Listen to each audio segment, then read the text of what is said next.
starting October 2nd with 2 locations in Lincoln. Welcome to Friendly Neighbors. Welcome to maintenance-free living. Welcome to Carriage Glen. Welcome home. It's everything you'd want in an active 55-plus rental community right here in Lincoln. Spacious floor plans, numerous amenities, beautiful surroundings near Holmes Lake, and much more. Plus, with Carriage Glen's current move-in special, you can save thousands if you act now. Carriage Glen invites you to take a personal tour or visit them online at carriageglenoflincoln.com. Discover the place you'll love to call home. Beat the heat and save on a new cooling system from John Henry's Plumbing, Heating, and Air Conditioning. Combine new system rebates and LES incentives to save up to $2,500. Don't wait until your old system breaks down in the middle of summer. Take advantage of these great offers and beat the heat. Go to jhlincoln.com or give John Henry's a call today. 435-5555. John Henry's Plumbing, Heating, and Air.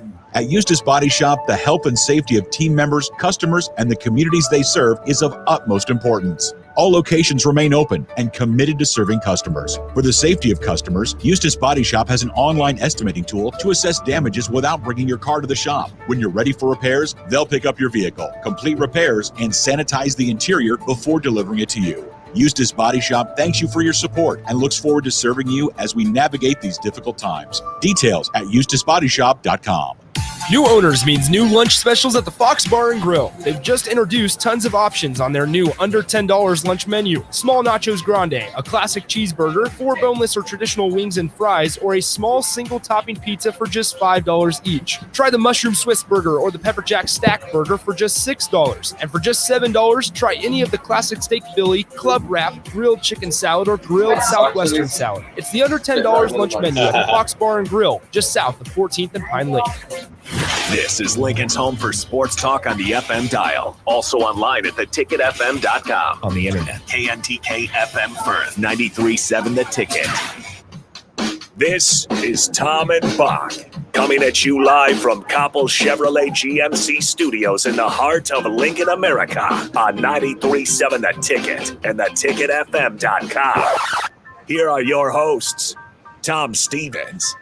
I'm not commenting on that until I'm ready to comment on it. Jake Bockoven. You watch the game. You figure it out, huh? What do you think? Tom and Bock starts now. Hey, look at this go. They had us back. It's another Tuesday. It's another tailgate Tuesday at Chick-fil-A. And we've been allowed to come back, and therefore we get to eat at the end of the show. We're very excited about that. We're at 48th and 0 today. Bock, say hi. Hey, there's Bock. And I'm Tom. And you can stop by either Chick-fil-A location. We'd love to see you here at 48th and 0. South Point as well would be okay. And you can use the Chick-fil-A app order or scan to give your rewards points, and you'll be registered to win a free tailgate meal for 15 people. That's chicken nuggets, that's fresh fruit, iced tea, or lemonade. And the winner is going to be drawn tomorrow. Then they'll contact you at Chick-fil-A. Beautiful day. Yeah, beautiful day. I love the promo we run. A winner every week. So I like to make somebody happy every week. Well, that's what we do. We make people happy, even when it hurts a little bit. And I did ask this question yesterday, and I didn't really check it on Twitter and get the results. As a Nebraska football fan, I thought it was an interesting question. Pat myself on the back there. Are you discouraged, encouraged, or sad by Nebraska football? What do you think most of the people said? Well, you probably already read this in their comments. Yeah, I mean, I think there's a blend of frustration, but I hope that as the week progresses, you know, it's kind of for us. It's Tuesday. We get to get out in the sun. It's kind of nice that you can take a step back and look at the progress that the team has made, that the program has made. Really, yes, it's frustrating. Yes, they could have won these last 2 games, but you know, you're within a touchdown playing 2 top 25 teams on the road in back-to-back weeks. You know, that's what at least as me. That's what I always ask. At least be competitive. And Nebraska looks like in every one of these games left in the schedule will at least be competitive. Now you want to see teams turnover and get a few wins. I understand that, but you guys are taking care of those wins at home, especially beginning of the fourth quarter. And by the way, 3 night games in a row. That's kind of cool. 6:30 this week, 6:30 next week. Announced for Michigan. That'll be on ABC. But 3 night games in a row. That's kind of cool. I'm excited for some night games that actually despite the last couple weeks, I think I'm a little encouraged. I went from this is a disaster watching the game. So, it wasn't that so bad watching, even though I was really mad, in the last few minutes of that game, 3:47, when Nebraska's punting the ball, and it looks like they were going to win. I was really mad at that point. Now I've calmed down again. So I would say I'm a little more, I'm discouraged, but I'm more encouraged than I am discouraged. Yeah. And I'm not as sad as I was immediately after the game. And I think that's kind of a theme. Some people sad, encouraged, a little bit of everything. I don't think a lot of people are done, though. I've seen a lot of those comments that I'm just done. It's over. I am hearing more comments about people. You know what? I'll listen on my headphones. I'll mow on. I'll do something productive. And then when it gets close to the fourth quarter, maybe you can get me back inside. Or I think I've just heard a lot of diehard calls about this, where it's finding a nice blend of how much will the football game matter to you in your daily routine or in your next your week you play out. Maybe a loss shouldn't crumble you, the way that it would back in when Nebraska was competing for national championships, or it felt like they were just on the verge of getting back to that, and a loss would just destroy, not just that day, but certainly you think about it at times throughout the year.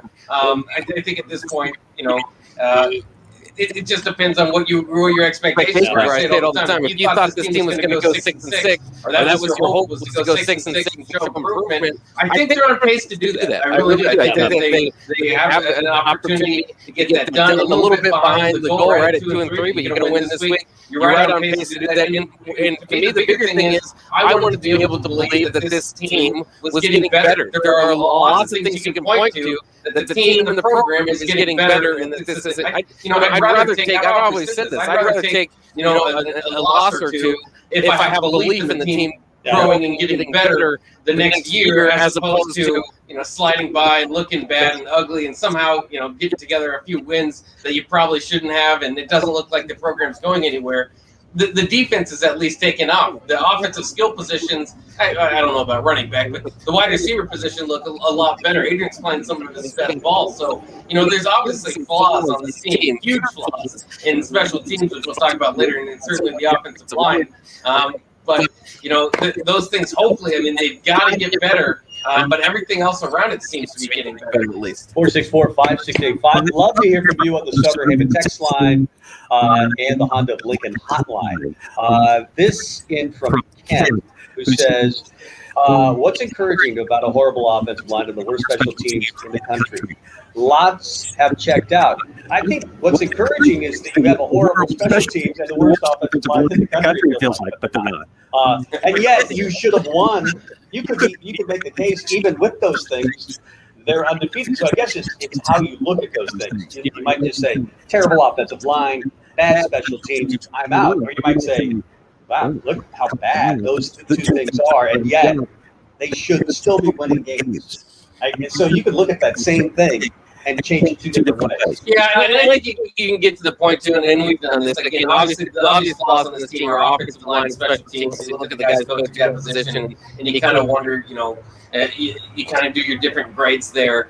And clearly, just for some people, it's always going to be frustrating with Frost at the helm. The offense isn't running at the way that they expected it. UCF, or running back in the day. So, it is the defense getting dramatically better, and some people can point to that top 50 defense or whatever, they're barely in that, but certainly they played really, really well the last 2 weeks. And all throughout the season, especially as it comes to points on the board, you can give up as many yards as you want. There's some bend don't break mentality there, and they don't give up big plays. So I don't know if you're excited about the program moving forward, because Shenander seems to have fixed things and figured things out. I think that will certainly help. Now you're just waiting on Frost. The reason that the whole staff was hired was Frost and to bring this offense along, and it's not where you would want it to be in year 4. But again, I think that you have the quarterback finally.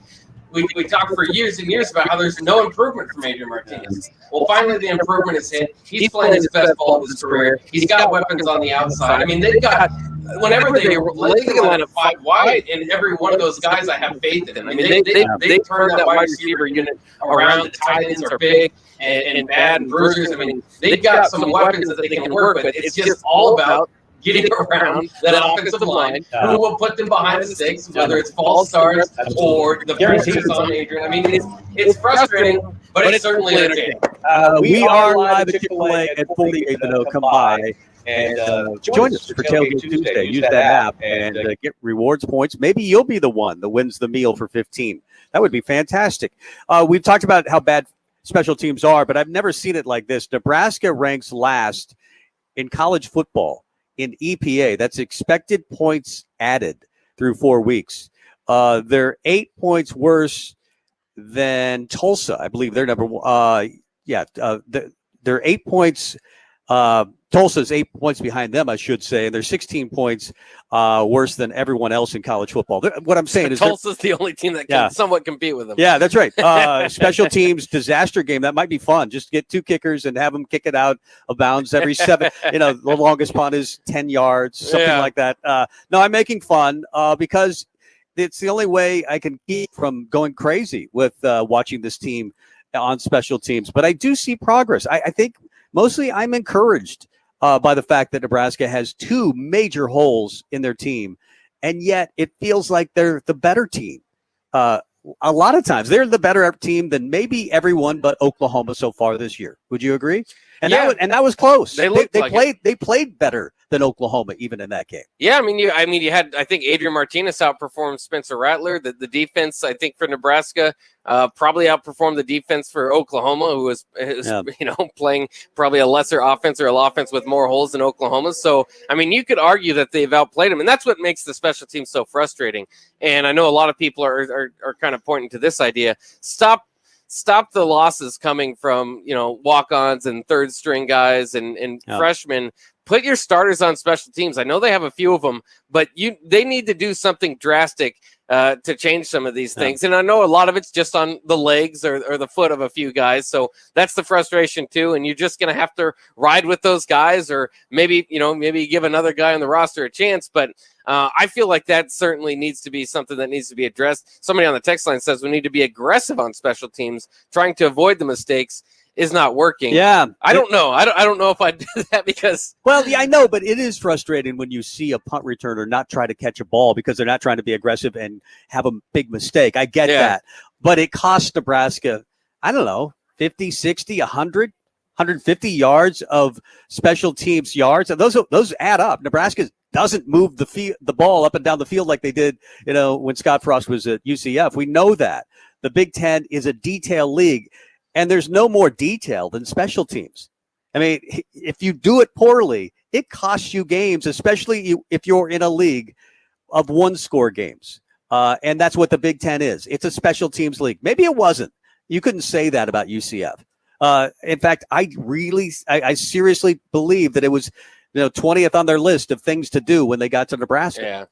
It's just what it is. Yeah, I don't know. It's tough to approach it. I don't think that you can go in with a losing mentality or but I at this point you have to somewhat game plan for it. Now, I think you're right. A fair catch. You just have to find somebody that can do it. It's not the hardest thing in the world. I thought Mcrae was that guy. I thought, and he's not a great runner. After the catch, I don't think, at least as a punt returner, it's different receiving after the catch and punt returning. It's just a natural born skill. Not a lot of guys have the ability, even if they are a great athlete, to return punts. But catching it, I'd take Santino Panico right now. Okay, bring him on. Bring him back. Bring him on, and he's got to be 65 now. How old is Santino Panico? But what do you think about kick returns? The kick returns are bad. You almost just want, and you need a spark in the offense sometimes. So this is an offense that could really use a good special teams unit. That could help them, get in position and get some scores. But their kicker off return unit is so bad that I almost wouldn't mind them just fair catching it regardless and taking the ball at the 25 because most of the time they don't get to the 25. Right. It's so all you really have to do to make things better. And this is obviously not being aggressive, but just find a guy that can catch the ball routinely. That's all you need. I would take that.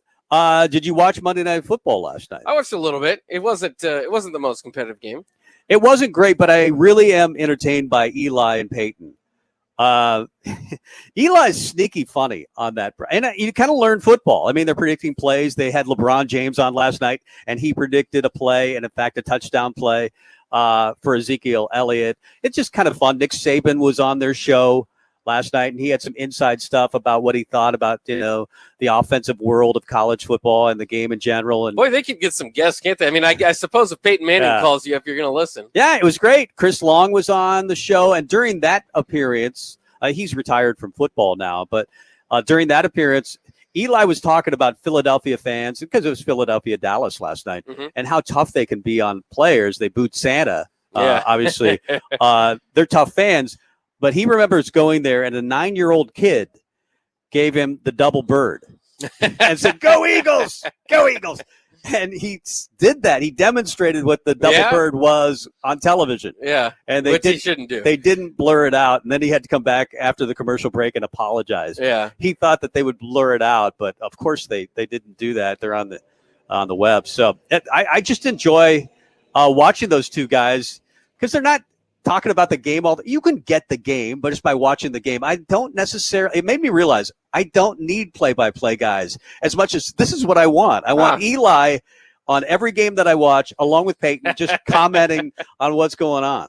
I'm the exact opposite. I love the play-by-play color commentary dynamic. In fact, my top 10 today is the college football's best teams in the broadcast booth.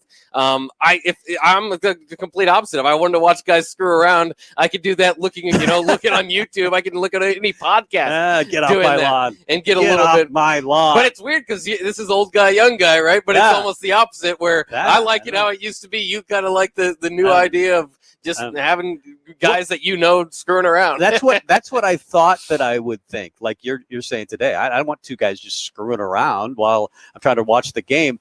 And then I started watching them, and they're just they have great guests first of all. They have really good guests, and I want to hear their comments on what's going on in the game. And when they have a serious coach, and they brought on Saban because he wanted to talk about Hurts, of course. He now is his own quarterback, and his conversation with him when he went to Oklahoma. Those are just good inside conversations that you don't get anywhere else, and they probably don't tell anyone else other than somebody that's respected like Peyton Manning and Eli Manning. So you get the side stories, and they were just way better than I thought they would be. I thought I would hate it, and I turned out to like it for some reason. And maybe it's because it's a game I didn't necessarily care about other than fantasy football. I hate the Cowboys, and I don't even watch them to hate them like a lot of people do. Yeah, I just hate them. Although Dak Prescott is good. Yeah, I mean, I guess that's one of the things I learned from watching that game. I mean, he's on a pace, I think 77% of his passes complete through 3 games, I want to say, in the Super Bowl era. Only one other guy has done that. So he's really accurate. He said the downtime getting injured actually helped him look at other quarterbacks in the league, evaluate his game, and how do I incorporate some of these other things. So here's a guy that was down for a year and came back, and he thinks he's improved on what he was. Well, and I think he is. He certainly kind of answered the question. I mean, it was a long time that the Cowboys waited around whether they're going to give him a contract or not, because he's kind of was in that tier of, he's a starting quarterback, but is he a good enough starting quarterback to win you the Super Bowl? I think he's moved on and progressed past that, and a lot of quarterbacks do. A lot of quarterbacks don't. It's hard to make that next step. You can see a Dak Prescott or certainly Tom Brady early in their career quarterbacking the team, throwing for 212 yards, relying on the running and the defense, and then they evolve. And they can just sling the ball around for 400 yards and 5 touchdowns, but that's hard to do. A lot of guys obviously don't make that next step. Dak has taken that. Yeah, and he didn't throw a lot of passes. He threw 26 passes. The running game looks like it's back. Zeke looks like the real deal. He has all sorts of weapons. A tight end, Schultz, that I'd never heard about, got a couple of touchdown passes. They're adding weapons. The defense looks better. As much as I dislike the Cowboys, it looks like they could be pretty good. Nebraska basketball starts today. Are you excited? Starts today, yeah. It starts absolutely. today. There's no game today, but they are practicing. And Saturday, I think, is the exhibition, right? Is it already? I think it's October 2nd. What would be Saturday? October 2nd? Yeah. That would be with G Herbo, which is one of the alphabets. It's something. Is it Friday night? It's A, B, C, or D, and then G.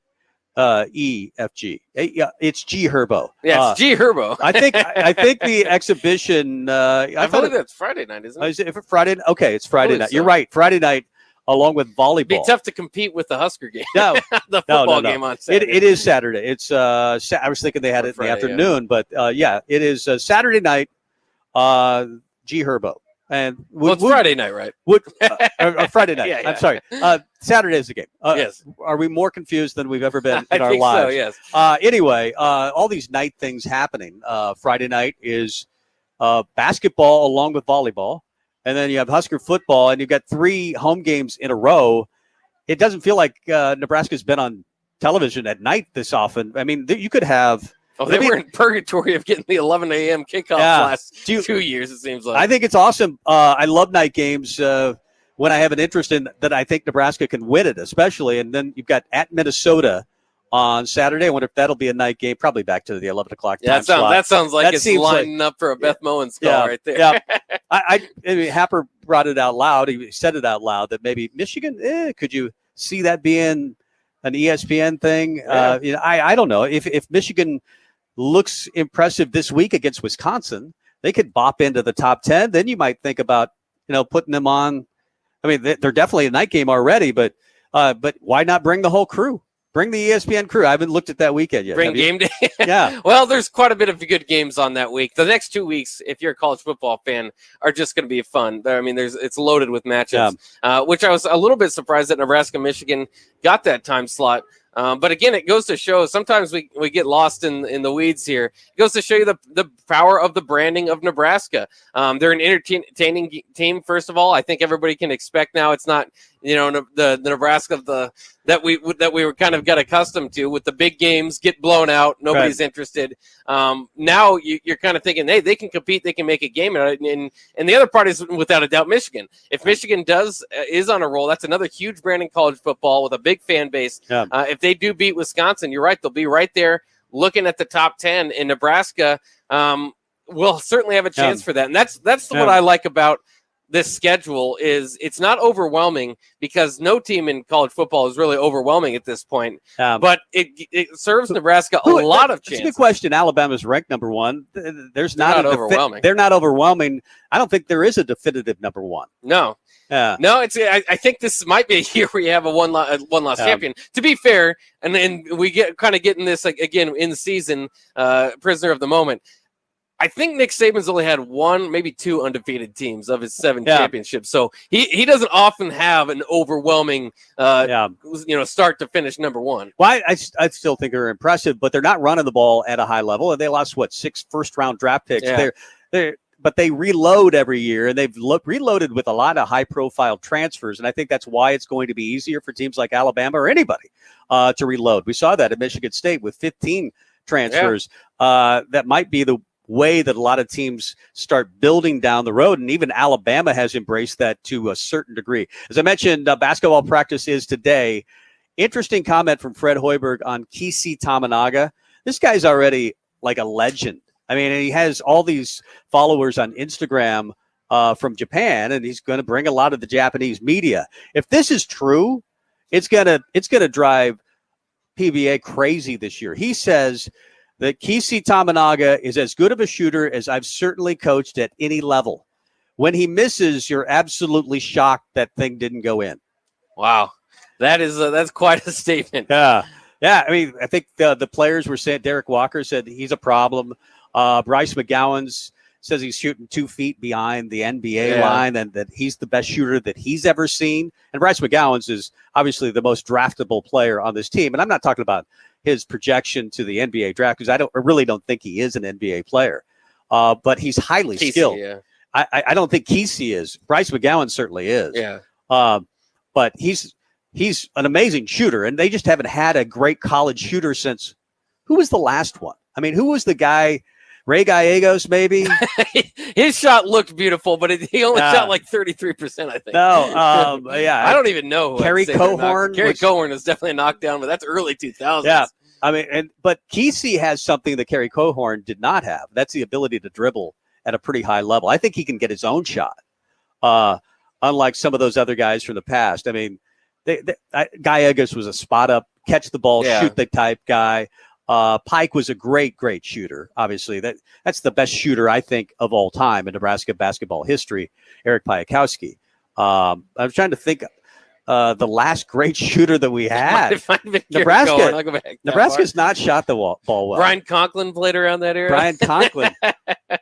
Brian Conklin, the story on him was that they would have to wake him up at 2:00 in the morning to get him to eat peanut butter sandwiches because he was 6'11", 200 pounds. Yeah. They were trying to get him to gain some weight. He would set the alarm and get up and eat peanut butter sandwiches.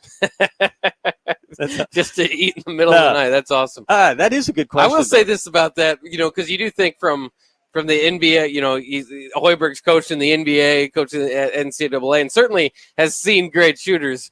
But the flaw in his Chicago Bulls team was shooting because they had, their big three was Jimmy Butler, Dwayne Wade, and Rondo. All of those guys, not necessarily shooters, but I mean, he had guys like, Nikola Mirotic and, really good shooters. So that's a big statement to be made about a guy that you haven't seen play. But I mean, the bigger one might be that you're surprised if he doesn't make it, because I would love to get used to that.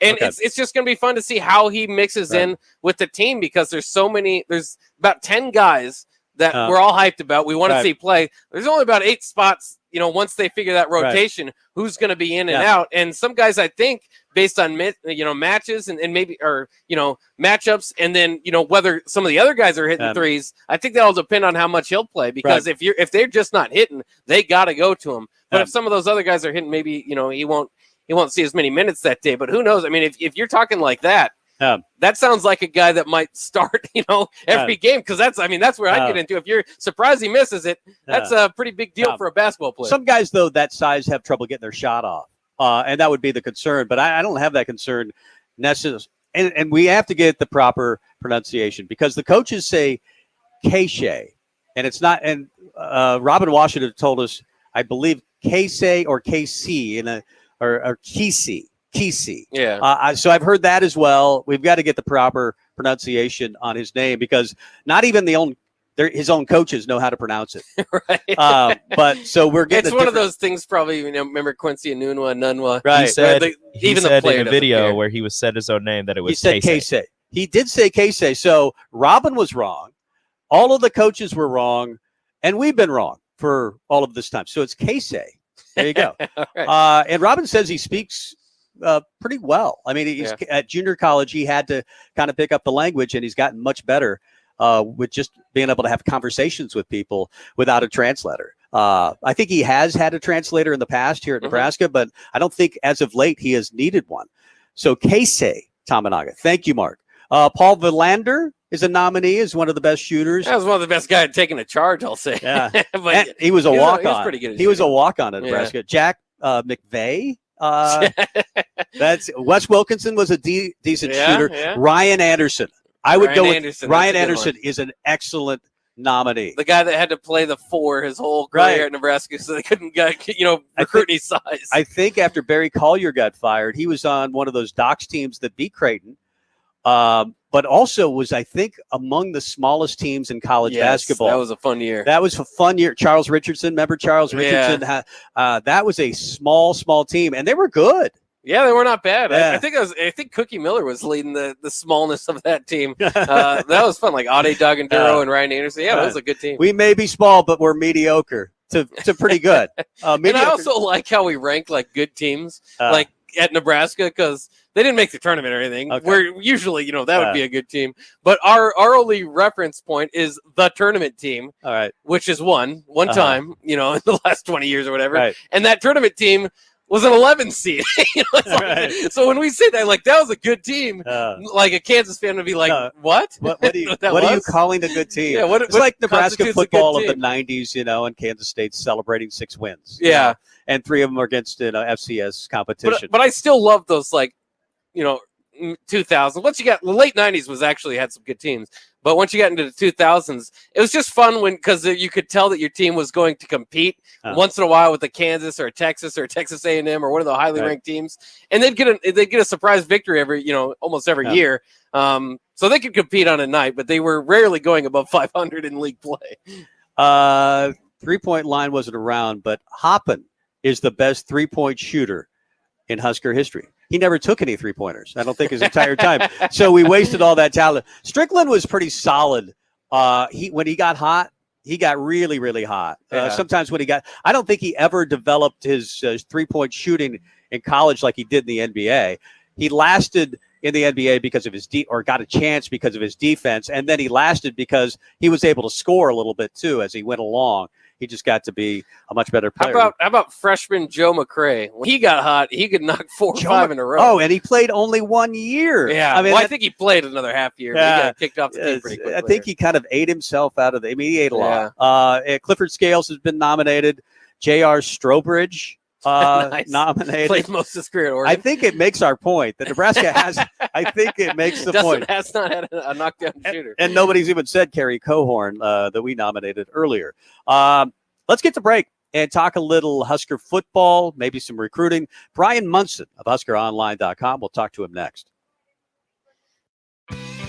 Download our app by searching 93.7 The Ticket in your app store to stay in touch and listen all day long wherever you are. This is Tom and Bock. Hi, Sean Callahan here. In 2013, I first came across Koppel Chevrolet GMC in Louisville, and I've been a customer ever since. What's kept me coming back to Koppel is the people. Oftentimes, owner Bob Koppel and his son Brandon are right there with you in the showroom, walking you through the process. There's no runaround at Koppel. It's a hardworking Nebraska company built on honest, small-town values. So make that short drive to Louisville or visit them online at koppelcars.com. Beat the heat and save on a new cooling system from John Henry's Plumbing, Heating, and Air Conditioning. Combine new system rebates and LES incentives to save up to $2,500. Don't wait until your old system breaks down in the middle of summer. Take advantage of these great offers and beat the heat. Go to jhlincoln.com or give John Henry's a call today. 435-5555. John Henry's Plumbing, Heating, and Air. If you're struggling to get motivated to work out, you're not alone. And Farrell's Extreme Body Shaping is here to help. Build muscle, burn fat, and lose weight with Farrell's 10-week challenge starting October 2nd. Farrell's combines kickboxing with inclusive strength training and nutrition planning to help you stay on track. Go to fxblincoln.com to sign up, and if you mention the ticket, you'll get a 50% discount. It's the Farrell's Extreme Body Shaping 10-week challenge starting October 2nd with 2 locations in Lincoln. No doubt about it, a water softener saves you money. Don't have one? Call the plumbers at Bryant. Just one call and no arm-twisting contracts. For a free estimate, call 467-1111 or go to BryantLincoln.com. New owners means new lunch specials at the Fox Bar and Grill. They've just introduced tons of options on their new under $10 lunch menu. Small nachos grande, a classic cheeseburger, 4 boneless or traditional wings and fries, or a small single topping pizza for just $5 each. Try the mushroom Swiss burger or the pepper jack stack burger for just $6. And for just $7, try any of the classic steak Philly, club wrap, grilled chicken salad, or grilled southwestern salad. It's the under $10 lunch menu at the Fox Bar and Grill, just south of 14th and Pine Lake. At Eustis Body Shop, the health and safety of team members, customers, and the communities they serve is of utmost importance. All locations remain open and committed to serving customers. For the safety of customers, Eustis Body Shop has an online estimating tool to assess damages without bringing your car to the shop. When you're ready for repairs, they'll pick up your vehicle, complete repairs, and sanitize the interior before delivering it to you. Eustis Body Shop thanks you for your support and looks forward to serving you as we navigate these difficult times. Details at EustisBodyShop.com.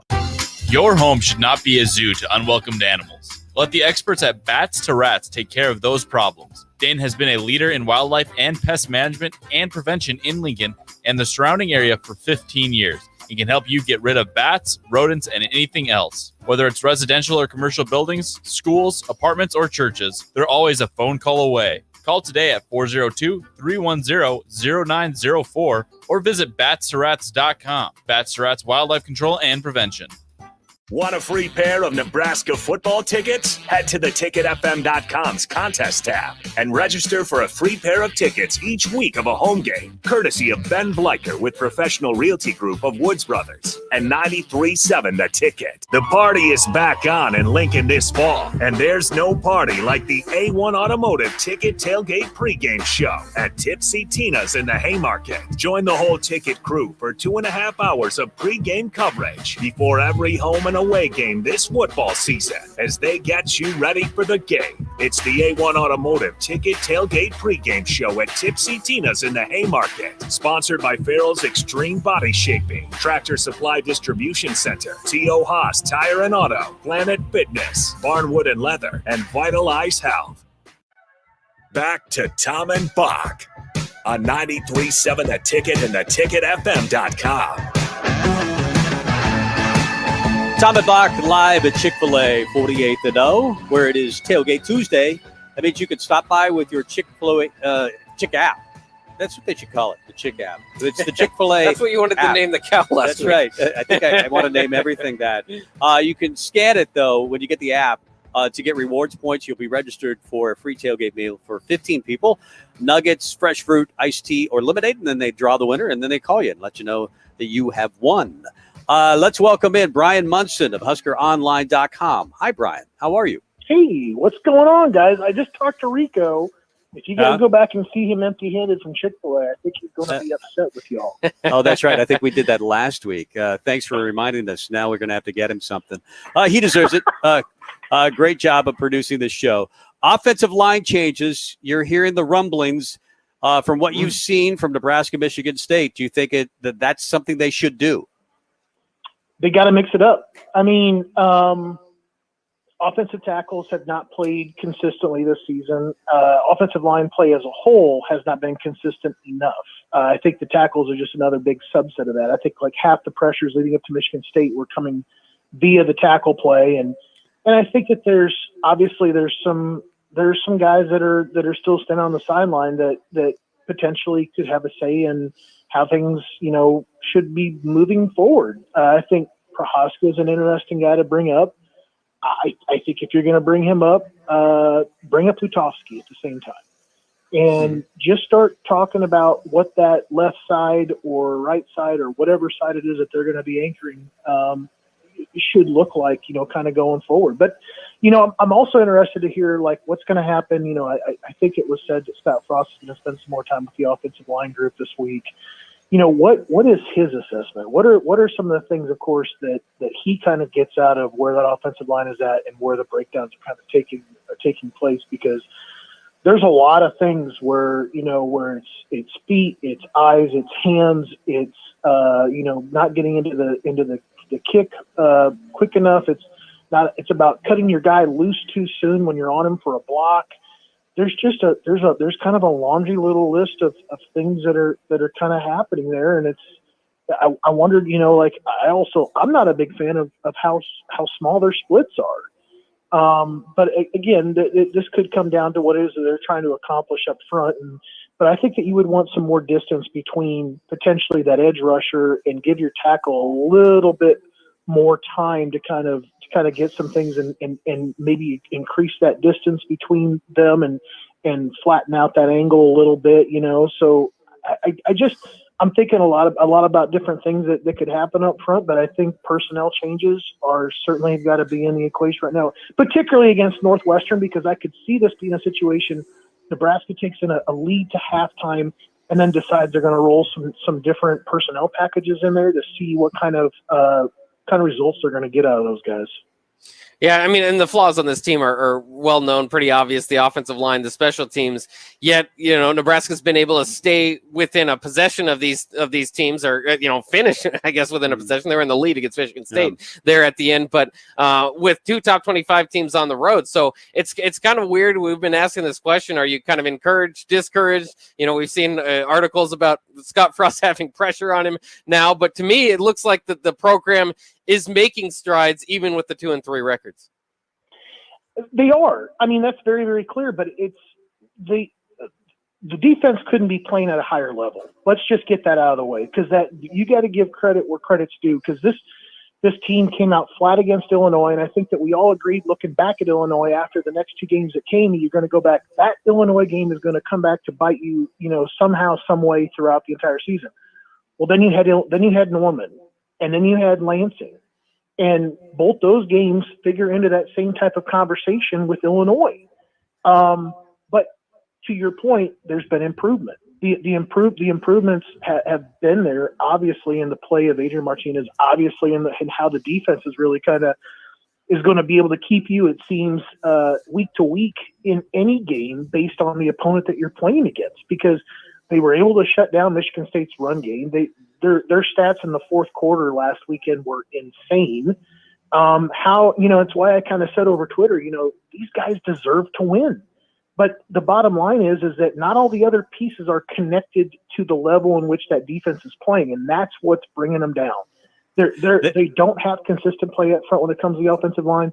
They have breakdowns when it comes to special teams, and those two things kind of when you mix them all together, it's really kind of that lowest common denominator. You cannot move past these points right here. Even if you have this great defense, your offense keeps you in bad situations, or special teams put you in a bad spot. Yep. Whether it's field possession or allowing a return or whatever, or like the earlier on with getting a punt block. So it's really one of those things, man, where it's like you see the improvements. And then you see, like, Nebraska get consistently sacked on every third down penalty, or every third down that they try to go back and do a drop back pass. And then you see these, run up the middle calls. It seemed like every first or second down for every series in the second half, with basically no yardage. And you're going, okay, what are they really trying to set up here? What's kind of going on with that one? But yeah, there's been improvement mainly on the defensive side of the football. That defense is playing stout, and that's a side of the football that's going to keep you in basically every game going forward. Let me ask you just a simple question. You've seen the special teams. They've tried two different kickers. They've tried two different punters. Their coverage is not very good. They don't do anything particularly well. In fact, ranked as the worst special teams unit in the entire country. Should there be a special teams coordinator full-time? Well, I asked this question on Husker Online because I just don't know enough to know enough. So here's where you start out. The trend around the country is that more and more staffs do have full-time special team coordinators, right? Mm. That is absolutely the trend. So my question is, going back with having an analyst that's up there, and obviously there is some say in whatever it is that they see and that they're giving over to the coaches, that they're handing off to the current tagged coordinator, and saying, here are the things, of course, that came up last week. These are the adjustments that we need to make. What are the dials? This is the question I have. What are the dials that a special teams coordinator gets a chance to turn himself, if there is such a position, that currently the analyst and the tag special teams coordinator can't turn? Because that's a question about process.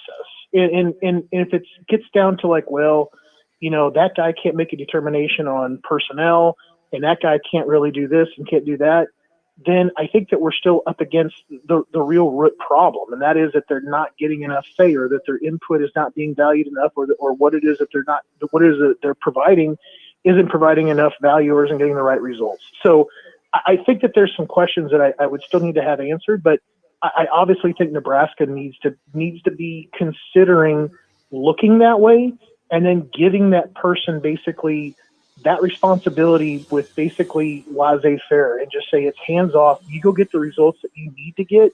And if you're telling us we need to go recruit another punter, or we need to recruit another kicker, or that we need to mix up the personnel packages when it comes to, how we're doing coverages, then by all means, we're all ears, and we need to sit down and we need to talk about this. But I think as of right now, and not having basically that, that 20-minute period that's kind of that special teams coordinator, sweet spot in every practice. They start out with special teams, and they go out there and they get a chance to teach, to coach the entire team, because every player should be available to participate in that particular side of the game.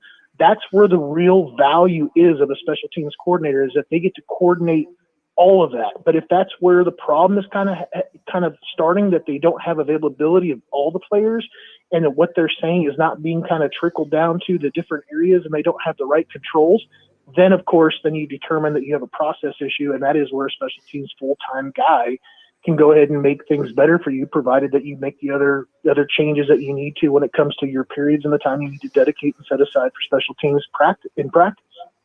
Now, Brian, I know that the recruiting's a little bit down this year just because of the short class, and they've got a lot of filled. But to me, it looks like that 6:30 kickoff against Michigan would set up a primetime spot to kind of get your biggest weekend of the year. Is that looking like maybe a possibility? Well, I mean, we're still dealing with the limitations, obviously, that they had even going into this. I mean, they're still talking about only taking 5 more guys. So you really only have, another guy or so that we have even lined up for this weekend that we know about, with London Hall, who is a really more of a defensive back recruit for Nebraska. Now, we have been able to kind of get some other guys verified, 2023, 2024. The most notable of that group is Dylan Raiola, the quarterback out of Burleson, Texas, obviously son of Dominic. He'll be up to Nebraska for the first time ever for a game. And I think it's one of, if not the first time that Dominic's been back too. So, for a game. So I think that's a huge one, because he is having an absolute, huge season. Just went to Texas, just picked up an offer from UT. Nebraska is very much still in the picture here, but I think the Huskers, obviously that they need to keep showing that they're having improvement, and that, this is a great weekend, obviously, to bring a guy in because of that night game, in the pageantry and in the environment, of course, that comes along with every night game that you get at Memorial Stadium. You can't quite duplicate what they're going to see, Saturday night, with a typical 11 o'clock start, with all the other logistics and guys trying to get there from around the country for an 11 o'clock start on a Saturday morning when they have a Friday night game. It's sometimes just too tough, but you give an opportunity for those guys now to get in, but then you also have a chance to kind of create this special environment and atmosphere. And this is one of those weekends that, obviously, like you said, you want to go ahead and make sure you're bringing in the right guys, you're giving them the right chance to see it. Reese Mooney was supposed to be in too. I guess I should note that, the 2023 quarterback out of Louisiana, broke his ankle last week in the game, likely done for the season. And since Nebraska also moved their game, or the game has been scheduled against Michigan for a night game, he's going to come in next week and make sure that he has all the things figured out about his crutches and how he's going to kind of get around. So you're going to get Raiola, 2024 guy, and Mooney next week. So that's big for Nebraska. Well, but wait a minute. Don't they have their quarterback commit already? Were they taking 2 quarterbacks in this class with Torres, and you said and Mooney is also a quarterback? So Mooney's 2023. Okay. And then Raiola's 2024. So you still have Torres, and Torres is still talking about. So Torres has surgery actually tomorrow.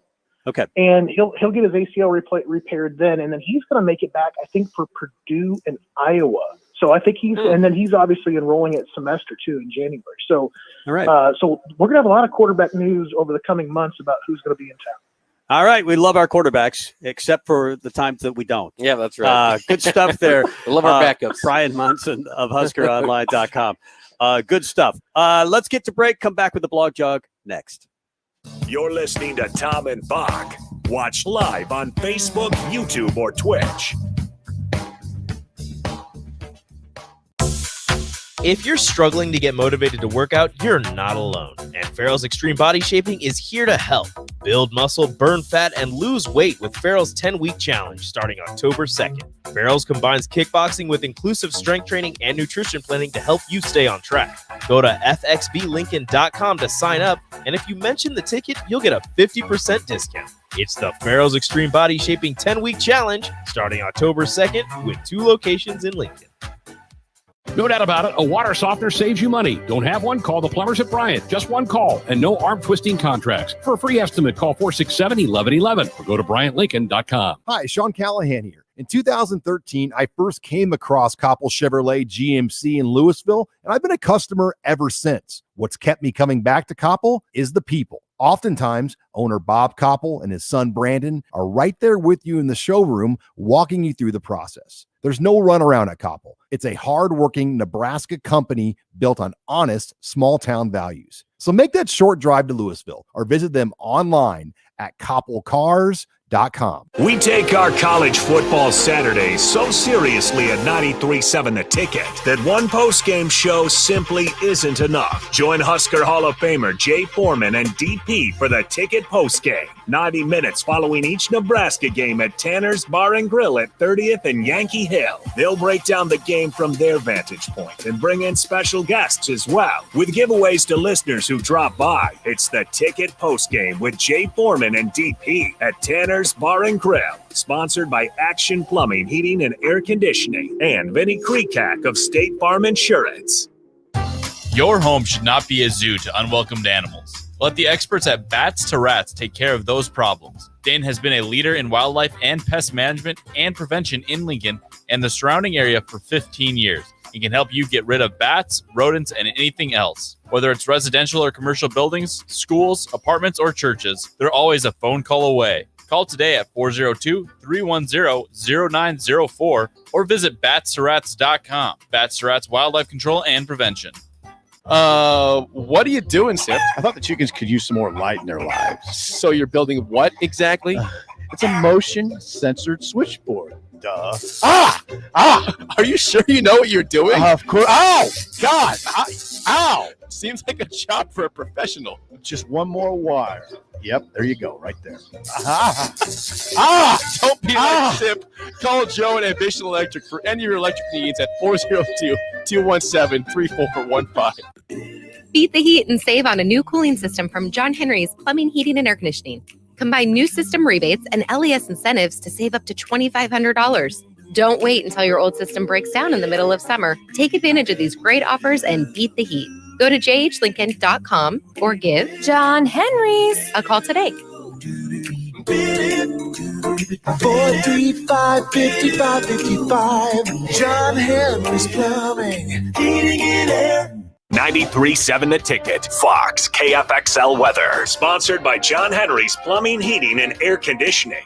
More summertime heat here for our Tuesday, topping out at 92. Winds turning out of the south at around 10 to 15.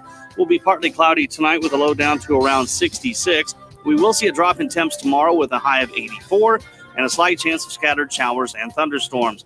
That's a check of your forecast. I'm meteorologist Tim Wright for 93.7 The Ticket and theticketfm.com. In every office, there's two types of people. There are those who bring in bagels and those who eat the bagels that someone else brought in. Everybody likes the first person. Be that first person.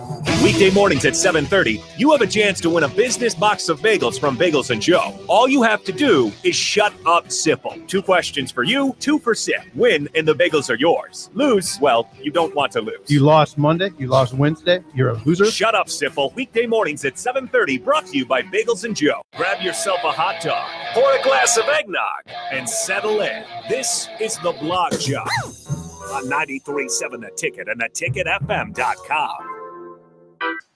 Hey, we're at Chick-fil-A. It's Tailgate Tuesday. Stop by. Use the Chick-fil-A app if you haven't done that. Download it, scan it, you get your rewards points, and then you'll be registered for a free tailgate meal for 15 people with chicken nuggets, fresh fruit, iced tea, or lemonade, and then they'll call you and let you know that you won. That'll be fantastic. What are you laughing about? Oh, just waving at Rico on the Hi, Rico. Good to see you. Hello. How are things? Things are great. How are you guys doing? We're good. We're at Chick-fil-A. How could things be better? I really am trying to think of ways. Maybe things if I were could eating be better if you brought me Chick-fil-A. That's right. But that's what do you probably want? not What's gonna on your happen. order? No, I'll that's probably write not down going your to order. happen. You're not even going to bring any food. I'm going to bring it. I understand. forgot last time. The number one, is that good? You like the number one? Yeah, I like the number one.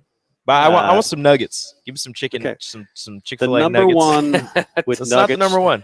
That would be to go. That's number number one 3. with nuggets. I don't to want the go. number one and the nuggets. I just want the nuggets. You get okay. I want Nuggets. the Maybe nuggets, I'll some order the fries, nuggets. and then lemonade. You got it. Lemonade. All right. What's on He's the? writing it down. I am writing it down. Look at me. See, Just because he's writing it down. Just because he's writing it down Yeah. doesn't mean he's actually going to do it. I won't remember 10 minutes from now. I write down a lot of things. That's It right. means nothing. Can't even remember where you put it, can you? Exactly. It is time for the blog jog, and this is Rico, the guy that we've been talking about. Hi, Rico. How are you guys?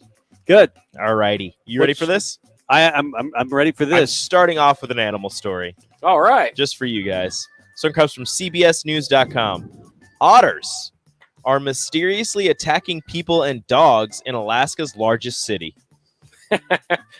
What's Alaska's largest city? Do you know? Yes. Oh, nice. Nice. That's Way to go. the only one I know. Nicely, Anchorage. nicely done. Oh no, it's Anchorage. You're right. It's Anchorage. Oh, it's Anchorage. It's Okay. Anchorage. Yeah, sorry. Those are the only two I know. Yeah, well, then that's all I know, horribly either. done, Bock. Normally they're worried about bears and moose, but right now it is river otters. They're People are aggressive. walking. Yeah, people are walking by. Well, they're not normally this aggressive. Normally they kind of swim away from you or Right. whatever. But people are walking by the rivers and the lakes, and their dogs Right. are at the water, and the otters are trying to kill them. Right. Like the Otters wouldn't win that fight most of the time. No, Wouldn't they would no, lose. otters right? otters are massive. What? River otters are huge. River otters are big. Yeah, Oh. hold on. I'm gonna look this up. Whenever I river go to otters, I always see those cute otters that like hold each other while they're sleeping on Like the the water. ones at the zoo, Those at the guys Henry can't Dorley be Zoo. mean. Yeah, those are those aren't. Those They are wouldn't hurt a nice fly. otters. 3 to 4 feet. Oh man, yeah, they might beat it. They That's might beat some big. dogs up. How do they fight with their teeth? Yeah, they have very sharp That's a teeth. They bite. Very Yeah. sharp teeth. You don't want to mess with an otter. I mean, grizzly probably would be ahead of the otter, but the otter is Ooh. probably not But a too gang far. of otters. Yeah. A You gotta giant, watch out. a giant river otter, which is in the Amazon, can get up to 6 feet long. Oh my goodness. Wow. That's a human otter. I think would murder you easily. So are they ganging up? Is it more just a one? Is it an isolation attack, or No, do it's- they gang up it's- together? It's like 4 of them. It's a group of otters. Oh, nice. Yeah, that's where it gets dangerous there. They're very concerned. A 9-year-old boy was taken to the emergency room for his rabies Oh, shot man. after he was bit several times near a duck pond by the otters. It's several times. So you're just by the walking by hunters. the pond innocently, and you're looking at the ducks, and here comes a river otter and just And you're takes just like- you down. Yeah, you're like, oh look, it's so cute. And then it's like, surprise! What do? You punch them? I think you punch I mean, them. I would punch a river otter. or chuck them, I'd pick do them it. up and toss them. I'd do it. It's- I'd kick a river There's otter. Bock's recommendation of if you ever encounter a river otter, punch them Punch him. right in the face. I ain't scared of no otter. That 6-foot otter, maybe, but The giant otter, definitely, but a regular I, always otter, thought no. I had no idea that this was happening in our world, and we have Rico to enlighten us. What else? So this one comes out of Ohio. It's on CNN. It is getting to October, so it's getting to spooky season. Yes. Haunted houses are popping up. A haunted house actor stabbed an 11-year-old boy's foot while trying to scare him. oh no! Oh, jeez. What, they give them real knives? No, And just they like don't. The place is called 7 Floors of Hell. And the owner was saying how normally they have, fake plastic, rubber, whatever, knives Right. and all kinds of props.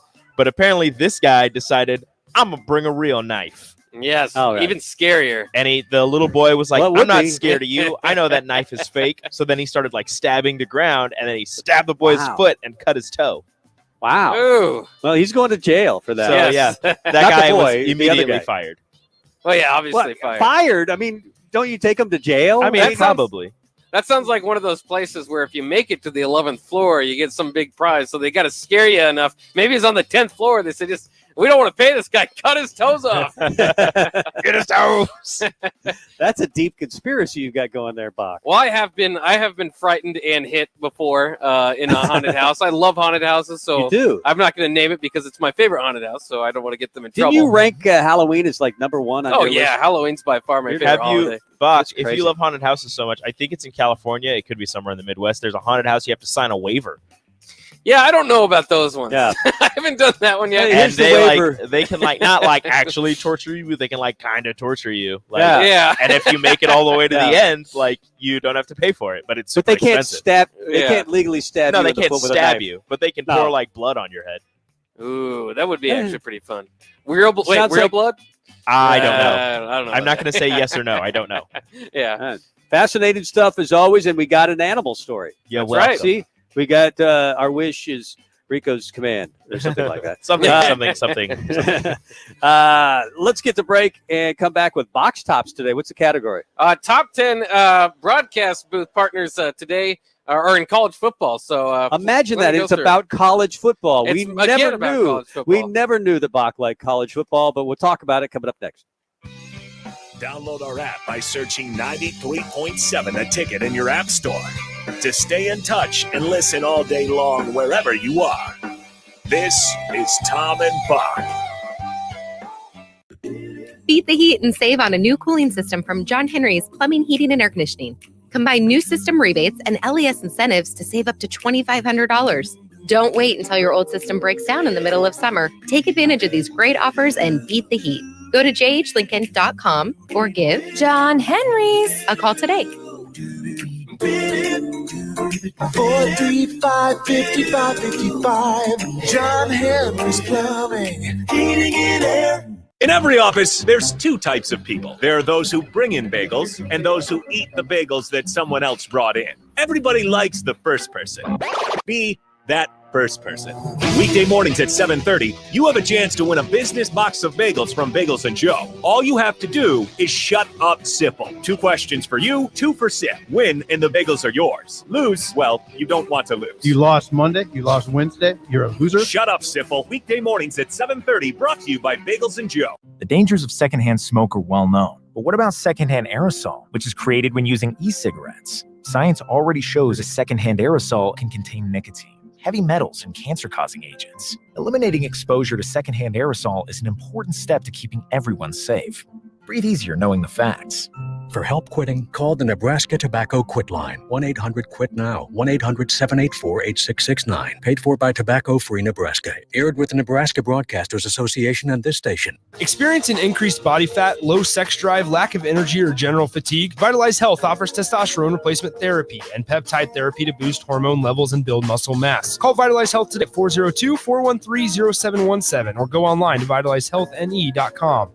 Angry about a recent Nebraska football loss? Go throw axes at Kraft Axe Throwing. Optimistic about the upcoming Nebraska football game? Go sign up for free football tickets at Kraft Axe Throwing. Bring some friends, reserve a bay for an hour or more, release anger at the targets by hucking an axe at it, and walk away feeling better about yourselves and the football season just in time to enter for a chance to win a free pair of tickets to the next home game as you walk out the door. Reserve your lane online at craftaxethrowing.com or call 402-802-9696. Kraft Axe Throwing at 18th and N in Lincoln. What are you doing, Sip? I thought the chickens could use some more light in their lives. So you're building what exactly?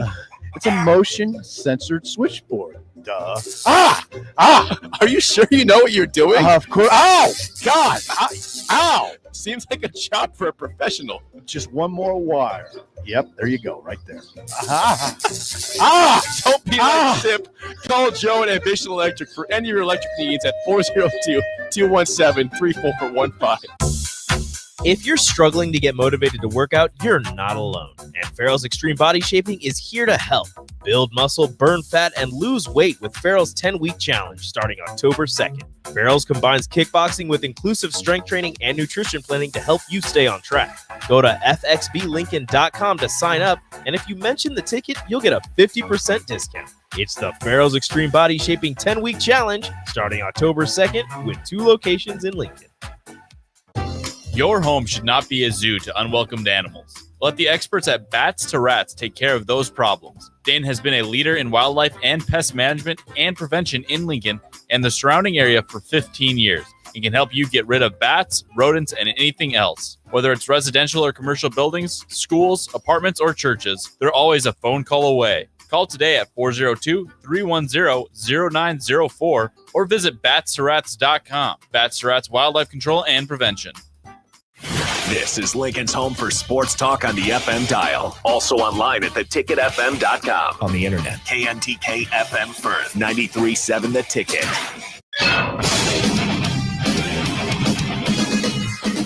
93.7 The Ticket sports news go now.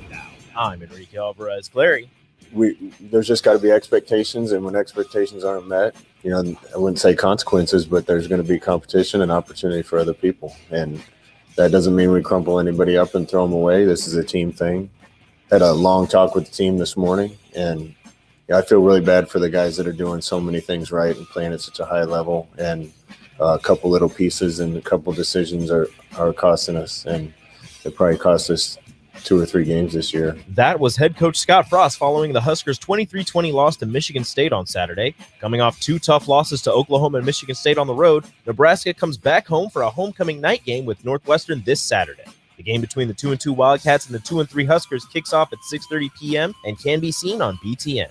Nebraska baseball will not play their final exhibition game against the Wichita State Shockers this weekend in accordance with COVID-19 protocol. They will not reschedule the game, meaning the next time to see this Huskers baseball team will be the Red-White Series October 11th through the 13th. Nebraska Volleyball newcomers have received another award as freshman Lindsey Krause was named the Big Ten Freshman of the Week after 15 kills on 500 hitting in a win over Northwestern and another 500 hitting performance with 12 kills in a win over Iowa. Krause joins Lexi Rodriguez as a Conference Freshman of the Week as she earned her honor on August 30th. Huskers Volleyball will welcome in the Michigan Wolverines this Friday for a 6 p.m. serve. And for all the latest sports news and updates, keep it tuned right here to 93.7 The Ticket and theticketfm.com. This is Tom and Bock, coming at you live from Coppell Chevrolet GMC Studios in the heart of Lincoln, America, on 93.7 The Ticket and theticketfm.com. Here are your hosts, Tom Stevens. I'm not commenting on that until I'm ready to comment on it. Jake Bockoven. You watch the game. You figure it out, huh? What do you think? Tom and Bock starts now. Welcome back. Chick-fil-A Tailgate Tuesday. It's where you should be right now for lunch. We're going to be here until 2, but you could do it at either Chick-fil-A location. This location at 48th and O or the South Point location. Use your Chick-fil-A app to order or scan, get rewards points, and you'll be registered to win a free tailgate meal for 15 people, chicken nuggets, fresh fruit, iced tea, or lemonade. And we're going to bring Rico Alvarez-Clary some lunch after we leave here. Yeah, Remind me to. That's up to you. I forgot last week because sometimes I just forget things. But Nebraska Volleyball, I don't know if you saw this. But they're on a 2-0 run right now. They're 2-0. They're picking up on the bad teams in the worst Big Ten, teams in the Big Ten, but they do have a win over the last week over Northwestern and Iowa. So now they take on some bigger boys. It's going to be or girls in this case. It's 6:00 Friday against Michigan. But John Cook was asked why Lexi Sun hasn't been in the starting lineup. Obviously, that's been a question for a while, and he says. Because she's not one of the two best outside hitters on the team right now. Isn't that crazy that a 3-time All-American can't be one of the two best outside hitters on the team?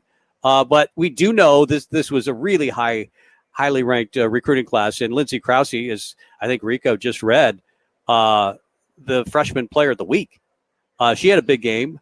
A couple of big games over the last couple of week, I should say. And then Kubik has been playing well, and you got Batenhorst. So you got Krause and Batenhorst, freshman. Kubik is a junior. You're mixing and matching. Cook did say he thinks this team could get dramatically better if they get the return, or maybe when they get the return of Lauren Stivrins. Which is, I saw, didn't they say maybe early October looks like when she's going to come back. So, I mean, that's a huge deal. And it's weird. It's just, and that comment kind of sticks out to you because, are your hitters, and the stats kind of are playing out to what he's saying, but are your hitters better than, a 3-time All-American while your team's struggling? It's hard to believe that they could be. Yeah. And like, how much is that? There's the team chemistry stuff, does that get piled in there? But Stivrins will definitely make a huge impact when she returns. And I've thought all along that, the younger girls are going to get better. They're not, you have to. You play the non-con that Nebraska plays along with the Big Ten conference schedule. They're playing top 25 teams left and right. So they're going to get used to that pretty quickly as the season progresses. Maybe it'll be less of in the moment type of thing when they go into those matches. And I'm sure they'll be ready to roll by the time tournament play comes around. But I still think it'll be rocky to get there. Yeah. Lexi, who knows? She is a serving specialist. She's one of the best blockers for an outside hitter, Cook says, in the country, but she's just not hitting the ball. She's 80 points low. Or I think our career hitting average is right around 220, I want to say, and she's been hitting 160 to 180 in that neighborhood this year. So who knows? He said she's been turning it up in practice as of late, but you could understand with the pressures of being a Nebraska volleyball player and some of the stuff that she's been taking on over the last year. Probably, it's tough. It's tough to maintain that, especially when you're talking about a recruiting class like Nebraska had. So we wish everyone well from the volleyball team. We'll continue to talk Husker volleyball at least once or twice a week. And Tanya Taki is really good talking about Husker volleyball as well. Oh, yeah. Are you ready for box tops? I'm ready for box tops. Let's do it. Here's box tops. This will be my top 10 commentating duos that they have this year. They switch them up from year to year, so sometimes it's switch. We can reminisce about some of the past ones. Unfortunately, Pat Summerall's not on this list anymore. He's my all-time favorite. Of course, Keith Jackson, definitely a name you remember in college football. So maybe someday I'll do my top 10 all-time list. Oh yeah, definitely. Maybe. Yeah, I love that idea because I think mine would be a little bit different from yours. Obviously, a lot older. Yeah, it's a lot of fun to go through that. But we're going with current right now. So number 10 on my list. How about Alex Faust and Petros Papadakis on Fox? You might not know these guys unless you stay up late and watch Pac-12 After Dark or the Hawaii game. I like this. I like to include these guys, first of all, because I love Petros Papadakis. He's sometimes on. I don't know if he's still on our Fox. No, Money, something. Petros and Money. Petros and Money used to be on. I think he's still doing radio in California. I think he's still doing radio. And he's kind of fun. He's kind of off the wall. He used to play. He was a running back for USC in the late 90s, if you remember that. But he's not your typical commentator. He's kind of a fun guy. He's a fun guy. We had him on the air. I remember when he was doing the night show. He had a night off, and he called Gaskins and I years ago, and it was very entertaining. Oh, but yeah. His baby was talking to him the whole time, and it was kind of cute. I like him. I don't know that I'd have him in my top 10, but I like him. No, I just really wanted to mention him, so that's why he's back at number 10. I'm a big Petros fan, and I try to get the people to follow me. All right, number 9 on my list. This might be with some controversy because gets a lot of blowback for this, but Beth Mowins and Kirk Morrison. I love the ESPN2 11 o'clock kickoff games. They often use Big Ten teams in there. People make jokes about them. Those are my games. And if I hear Beth Mowins calling a Big Ten game, I know I'm in a good place. If it's 11 o'clock, you turn on the TV, it's Beth Mowins. That's right. That's what it's going to be. And it's been that way for a long time. And I used to rip her because I'm not a huge fan, but I've become more of a fan just watching her do volleyball and other sports. She's a good announcer. Again, I was annoyed originally by her, and now I'm not. Yeah, so you're growing on her. I wouldn't put her in Doris. She's like not in Doris Burke category. No. Female announcing. Yeah, I wouldn't say that either. Yeah. Number 8 on my list, and a lot of people were, probably have mixed feelings about Brock Heward, but Joe Davis and Brock Heward on Fox. Brock Heward used to be with ESPN. I really like the tandem. Now I'm blanking on the name, but he was with the New York Jets radio broadcaster on ESPN. They were really good together. But now he's over on Fox with Joe Davis and Brock Heward. A lot of people remember him well for the Miami game that he commentated and was very complimentary of Nebraska's running game. You also might remember him from, I think, calling Nebraska. What did he say in the 98? Before the 98 game, he was not complimentary of Nebraska. He was kind of joking about the cornfields and stuff. And then Nebraska went in there and injured him, and Marcus Tuiasosopo had to come in, and Nebraska just destroyed Washington. So that was fun from his playing days. That was fun. In the booth, he's pretty good. Yeah, I remember him vividly for the Miami game and talking about the Miami trash talking and how Nebraska had shoved it down their, back down their throat. And that was cool. A lot of people recorded that, and replayed that. And I think we did on this station. So he'd be up there for me, not just because of that. I think he's a talented announcer. Oh, yeah, he's really fun to listen to. Off the text line, someone says Beth calls 85% Iowa games. Maybe that's why. It feels like. I like is she from Iowa? I don't know. I think so. She's just stuck on the ESPN2 11 o'clock games. Yeah, that's right. Which is always Big Ten. This is the only time slot we have for you. You'll have to do every 11 o'clock game. And Babu Shusin was the guy I was talking about with Brock Heward. They made a really good team, but again, Heward went over to Fox. Sticking with the Fox theme, former CBS man Tim Brando and Spencer Tillman. That's a heck of a package. I think that's the second group over there on Fox. The second, they get the second best game of the week. He tweets a lot about Nebraska football, Tim Brando, doesn't he? He was very high on Scott Frost. Yeah, he was a huge fan. He's had to eat his crow on that and, so far. He's gotten. There was a time that I might have him. I probably have him about 7th now. There was a time in the 80s, 90s, I would have had him top 3 or 4. Oh, yeah. And so it's interesting where you move in these ratings based on your age. Yeah, and how long you've been doing it. Yeah. Yeah, my favorite of all time is Brent Musburger, and people really don't like him, but he kind of had they aged him over to the SEC network for a while, and I still tune into those games just to hear him call him, but he hasn't been in the booth for a while. Now he's in Vegas doing gambling. Yeah. He's got a gambling operation or something. But he was my favorite after Keith Jackson left. Yeah, I mean, Keith Jackson was the all-time best for me, but then, I would agree with that. But He's long gone, Brett Musburger. Yeah. How about at number 6, former Monday Night Football play-by-play man Sean McDonough? He teams up with Todd Blackledge, of course, former Penn State quarterback. A lot of quarterbacks or former quarterbacks make very good color commentators. Todd Blackledge, one of those. And I think they're just as a team, I think they've been working together for a long time. So they have great chemistry. I can't like Todd Blackledge. I used to like his restaurant thing when he would go to restaurants. And does he do that anymore? He hasn't done that for a while. He used to visit restaurants and tell you about the cooking. But I love Sean McDonough. I don't love him because he beat Nebraska and they cheated in 1982 when they got 2 homer calls. And Penn State went on to win the national title, I believe, that year. Instead of Nebraska.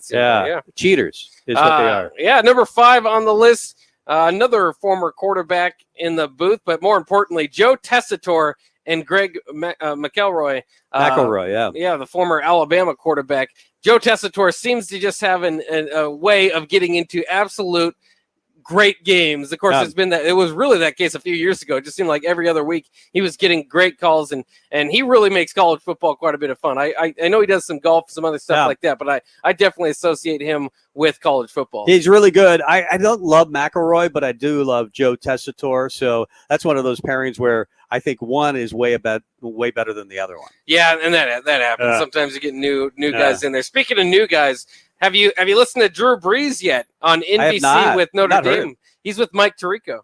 They're doing Notre Dame. I've watched Notre Dame games. I guess I didn't have the sound on to realize it was Mike Tirico and Drew Brees. Yeah, they've got quite a broadcast too. Because they do 5 or 6 games a year on NBC, because not every game goes on NBC. Depending on the contract partner for that game. I know last weekend I don't think they were on NBC. The 2 weeks ago, maybe against Purdue, but they haven't been on NBC every single week. But that's a pairing that I would watch. Do you? I kind of, and again, I'm a big college football guy, so I know people tend to hate Notre Dame, but I always feel like it, that because they've played on NBC for so long, it's almost like a series, right? Like if you're a starting safety for Notre Dame, you could say that's a character because I could say to you or to somebody in the 90s or the 80s, you remember watching Notre Dame starting safeties. You remember watching the go over and sing to the band after, so it's just kind of cool. They've been running there for NBC for a long time. Not fair. Notre Dame gets a lot of advantages in the BCS days. All they had to do was go 10-2 and they'd go to a major BCS bowl. That's true. They've gotten the benefits of being Notre Dame.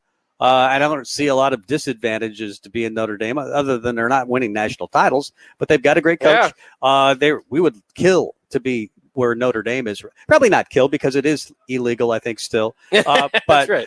We would really want to be Notre Dame right now. And that's, I think, what's realistic for Nebraska. Maybe look at Notre Dame because of, location, where they are. They've stayed with the same staff for a while. You can recreate that in Lincoln, Nebraska. No doubt about it. You probably just won't get a deal to be on TV every week with a 3-letter network. That's true, but you only make it's hard to be Notre Dame. Yeah, well, it's only $55 million a year that Nebraska has to settle for as a part of the Fox Big Ten BTN package. I think they're surviving. They're okay. They're doing all right. Yeah. Number 3 on my list, a team that I'm worried about. I think SEC on CBS is coming close to an end. I think ESPN's bought out the CBS deal. But for now, Brad Nessler and Gary Danielson. Gary Danielson, synonymous with SEC games on CBS. Right. When they hit that CBS music, I know I'm in a good place watching the SEC in an afternoon, 2:30 game. I think Bock's about to cry talking about this list. That's another guy, Brad Nessler, and Gary Danielson as well, along with other guys on this list like Tim Brando or maybe even Sean McDonough that have been doing it for so long that maybe you sometimes rank them a little higher, but I don't think so. Nessler's still great. He still sounds fantastic. He hasn't lost, I don't think, a step because it sometimes happens, at some point to everyone. But he hasn't lost a step. He's still great. Do you? And Lee Corso's clearly lost a step, but as long as that guy can walk and move, I think he should be on College Game. Well, He's just. I think they've already determined as long as he can walk and move. If they haven't removed him by now, they're not going to remove him. That's right. He's there forever, maybe. But I agree. I love Lee Corso. Yeah, and I love the fact that he's still doing it. Yeah, I do too. Speaking of Lee Corso, his former partners in crime there, Chris Fowler and Kirk Herbstreit. I guess he still works with Fowler now off of College Game Day for a few years. He still does the lead game Saturday night on ABC with Kirk Herbstreit and Holly Rowe on ESPN. A lot of people think Kirk Herbstreit's okay. I like Kirk Herbstreit, but I really like Chris Fowler, even though he's a former Colorado Buffalo. I would be just the opposite. I like Herbstreit more than I like Fowler, but I like them both.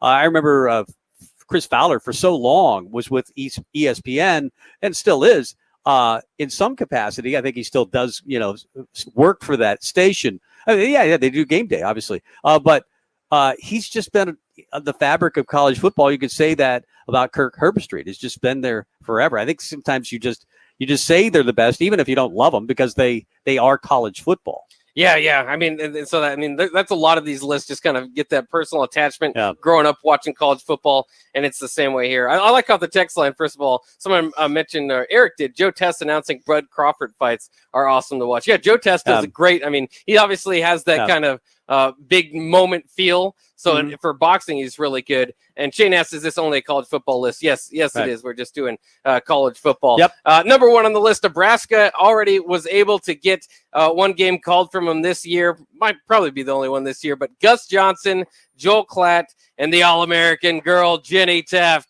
down for Fox Big Noon Saturdays. That's my favorite by far. I love Gus. I'm more of a basketball guy when it comes to Gus. Sometimes even in basketball, he celebrates a little too much. A 3-pointer made with 5 seconds just starting in the game. Sometimes he gets a little too excited. I go back and forth, but I've said, he's my basketball guy. And now I've grown, I think, like you, to like him more for football than basketball. Well, and it's just him. I mean, Joel Klatt, as much as I love Gus Johnson, and a lot of people would put him number one on their list of any announcers. Joel Klatt's just one of my favorite football minds to listen to. I think he's got a good head on his shoulders. Again, another Colorado Buffalo that Nebraska actually played back in the day. And beat up. And beat at times, I mean, I think he's one of the best. So that's my list. I got Gus Johnson and Joel Klatt first, and I'm sticking to it. Big noon Saturday. It might not be the best time slot, but it's a great commentary. That's almost a coin toss. Chris Fowler, Kirk Herbstreit against Gus Johnson and Joel Klatt. I think Joel Klatt is getting close to Herbstreit as far as his football opinions are concerned. Yeah, and he's not afraid to go out a little more on a limb than Herbstreit has, because Herbstreit hasn't had to do that. He is college football. He's got ownership of it. I love that. I don't think you could debate the top two there. Yeah, and just I'll redo the list because we have some people coming in. Matt says no love for Petros Papadakis. Oh, there's absolutely love for Petros Papadakis. He was 10th. Yeah, I have him and Alex Foss at 10. Beth Mowens and Kirk Morrison of ESPN2 group there at 9. Joe Davis and Brock Heward on Fox at 8. Tim Brando and Spencer Tillman also a Fox at 7. Sean McDonough and Todd Blackledge on ESPN at 6. Joe Tessitore and Greg McElroy on ESPN at 5th. Mike Tirico and Drew Brees, the Notre Dame group there on NBC. Drew Brees, by the way, growing his hair back. It looks better than it does in his playing days. A lot of guys. I have not seen them those two together. I can't wait to watch them. Number 3, Brad Nessler and Gary Danielson on CBS. Chris Fowler and Kirk Herbstreit, number 2, and Gus Johnson and Joel Klatt at number 1. Flawless list. Perfect. Sorry, BTN, I didn't include you guys. And they have, but we'll get BTN this week. Yeah, that's right. We'll cozy up to them when we have to. Yeah. We don't not right now. We don't want to do that right now. It's all about Chick-fil-A at 48th and 0 is where you really should be. Not just today, but every day. But it is Tailgate Tuesday. That means you could stop by Chick-fil-A, this location or South Point, and use your Chick-fil-A app to order or scan to get rewards points, and you'll be registered to win a free tailgate meal for 15 people. That's nuggets, fresh fruit, iced tea, and lemonade. Back with more on Tom and Bock. You're listening to Tom and Bock. Watch live on Facebook, YouTube, or Twitch. Teachers like me, parents, we don't always know as much as you guys do about what's going on with other kids. Half the time, it's rumors. Yeah, but if you're ever concerned about a friend who's having trouble with alcohol, prescription drugs, anything, you need to tell an adult, someone you know and trust. That can be hard, but speaking up about a problem is what helping a friend is all about. For more information, visit underagedrinking.samhsa.gov. Sponsored by DHHS and aired in cooperation with the Nebraska Broadcasters Association and this station. Angry about a recent Nebraska football loss? Go throw axes at Craft Axe Throwing. Optimistic about the upcoming Nebraska football game? Go sign up for free football tickets at Craft Axe Throwing. Bring some friends, reserve a bay for an hour or more, release anger at the targets by hucking an axe at it, and walk away feeling better about yourselves and the football season just in time to enter for a chance to win a free pair of tickets to the next home game as you walk out the door. Reserve your lane online at craftaxethrowing.com or call 402-802-9696. Craft Axe Throwing at 18th and N in Lincoln. A perfect start. 3-0, baby. 3-0. Now, the schedule gets oh so real. It's going down for it. Sunday, the Broncos host Lamar Jackson and the Ravens. Deep drop. Here comes Von Miller. Miller's got him. On the KOA Broncos Radio Network.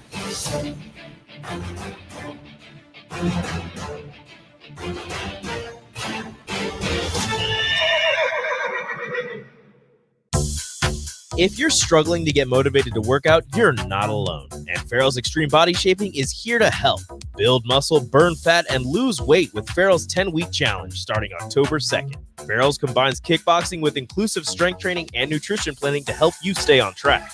Go to fxblincoln.com to sign up, and if you mention the ticket, you'll get a 50% discount. It's the Farrell's Extreme Body Shaping 10-week challenge starting October 2nd with 2 locations in Lincoln.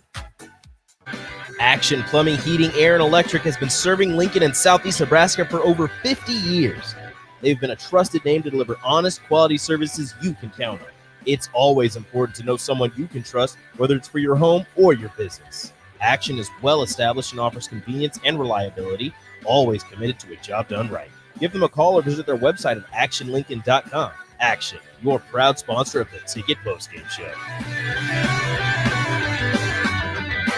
Tailgating wasn't just meant for weekends. Join 93.7 The Ticket every Tuesday at Chick-fil-A for Tailgate Tuesdays. Scan your app with any purchase on Tuesdays and you'll be entered to win a tailgate meal for 15 people. That's chicken nuggets, fresh fruit, and iced tea or lemonade. Winners will be contacted each Wednesday, and you can come see Tom and Bock from 11 a.m. to 2 p.m. at the 48th and O location or at South Point each week. It's Tailgate Tuesdays all season long at Chick-fil-A in Lincoln. The decision to replace your air conditioner will save or waste money for 15 to 20 years. Bryant offers some of the most efficient ACs available, up to 26 year. Schedule your free estimate at BryantLincoln.com.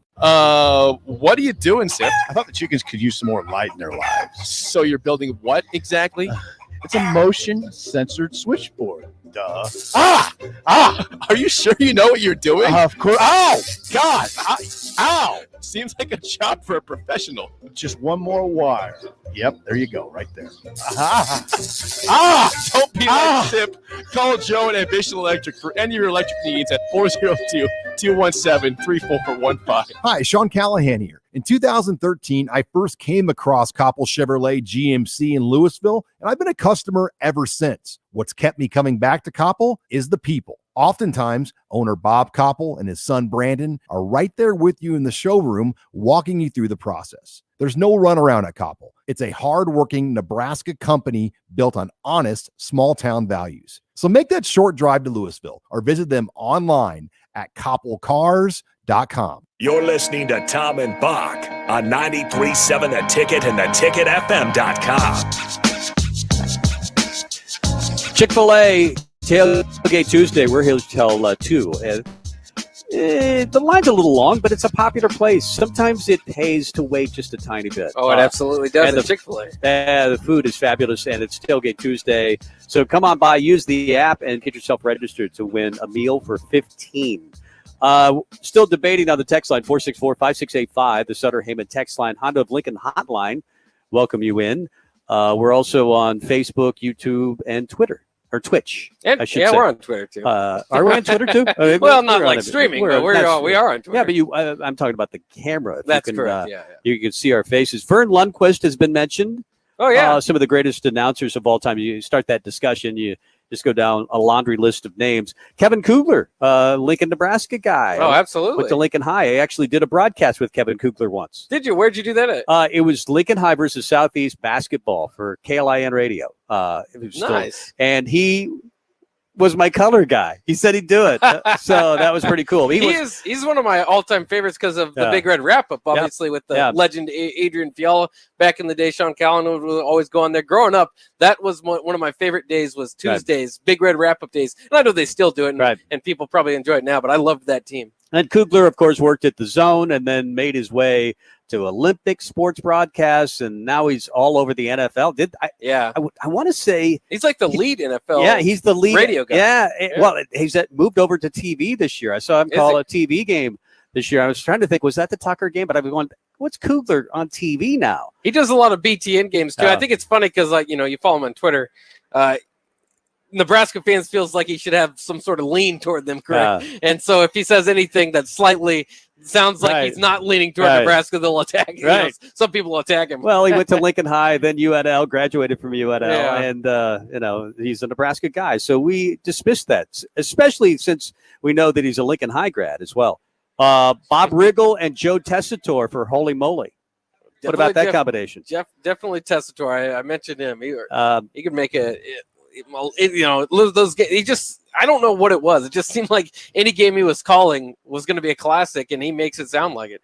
Am I missing anybody on the list? Jason Benintendi, are you a fan?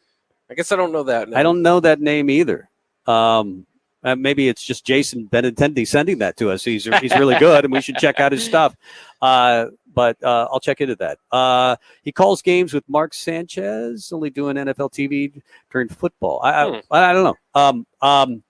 There's so many guys doing it. Obviously, when I was growing up, not you, you could get 4 football games on a day, and now you can get 540 games. So that you saw the same faces on your TV every week. It was always Keith Jackson or Chris Schenkel, even earlier than that, and then Brent Musburger. But not many more names than that. So, as I mentioned, Tim Brando was one of those. Sean McDonough was one of those guys. Brad Nessler was one of those guys. But there weren't many more. I mean, you didn't have the options that you do now.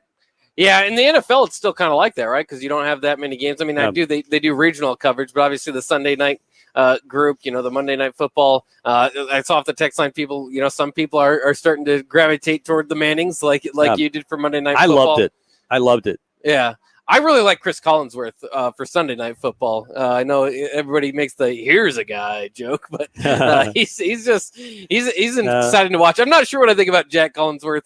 The nepotism thing slightly bothers me. I don't know if he should be where he is, but he's all right. He sounds like Chris. Let's go into all of these guys' personal lives. I mean, that would be great. I mean, his son he was on Sunday Night Football, and so I don't know. I get it. I don't. I mean, I'd have to think about that question, but yours is an excellent list, and I wouldn't contend with the top 2 as far as college football is concerned. Chris Fowler, Gus Johnson, fantastic. Yeah. That 1 and 2, I would go just the reverse, but I think you're right for 1 and 2. That's for sure. Nebraska basketball officially begins practice today. Of the 18 Nebraska players, 14 are on scholarship, according to Fred Hoiberg. He said yesterday, the hardest part is going to, be picking a roster. I mean, not a roster. I mean, they've got the roster there. But you need to pare it down to about 8 guys, and that's not going to be easy. No, it's not, and I think it'll change, a lot throughout the year. And we'll see. And I think it's college basketball, so don't be surprised when maybe the 2 guys or a few guys transfer when they're not getting their playing time. That's what you worry about. That's what you worry about, but that's what it is. I mean, that's a better problem to have than not, trying to scrape and crawl and try to find a 7th guy that could help you off the bench.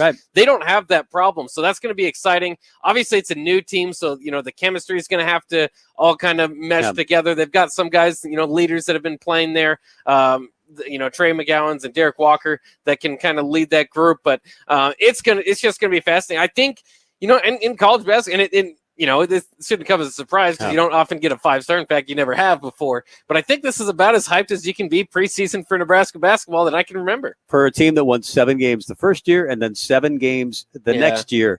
But I'm with you. I was slightly hopeful of last year that they could at least be around 500.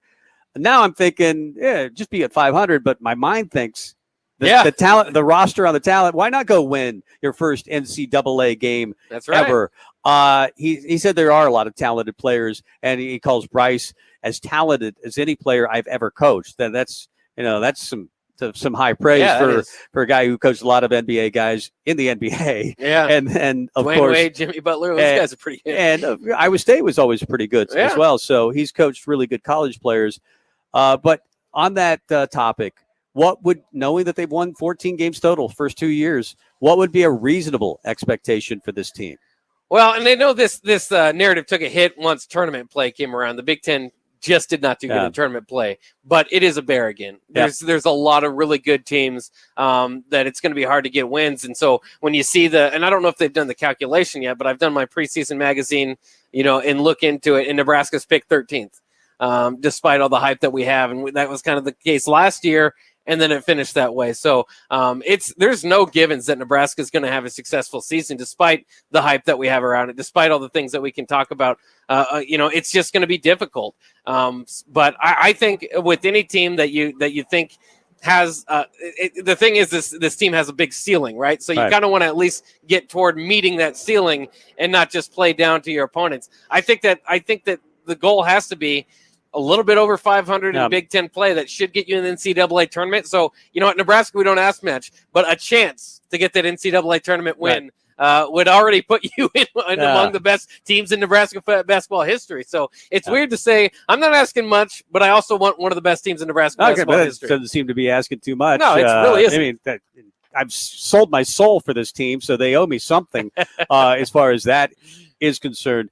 Fred Hoiberg has already said one of the most difficult tasks he'll have is picking 8, 9, 10 guys that will be regular contributors and having to tell those other dudes who in many cases are high profile guys, hey, you're not currently in our top 7, 8, or 9. Work your way into it. Get better, practice harder, all those types of things. But I thought this might be fun, Bock.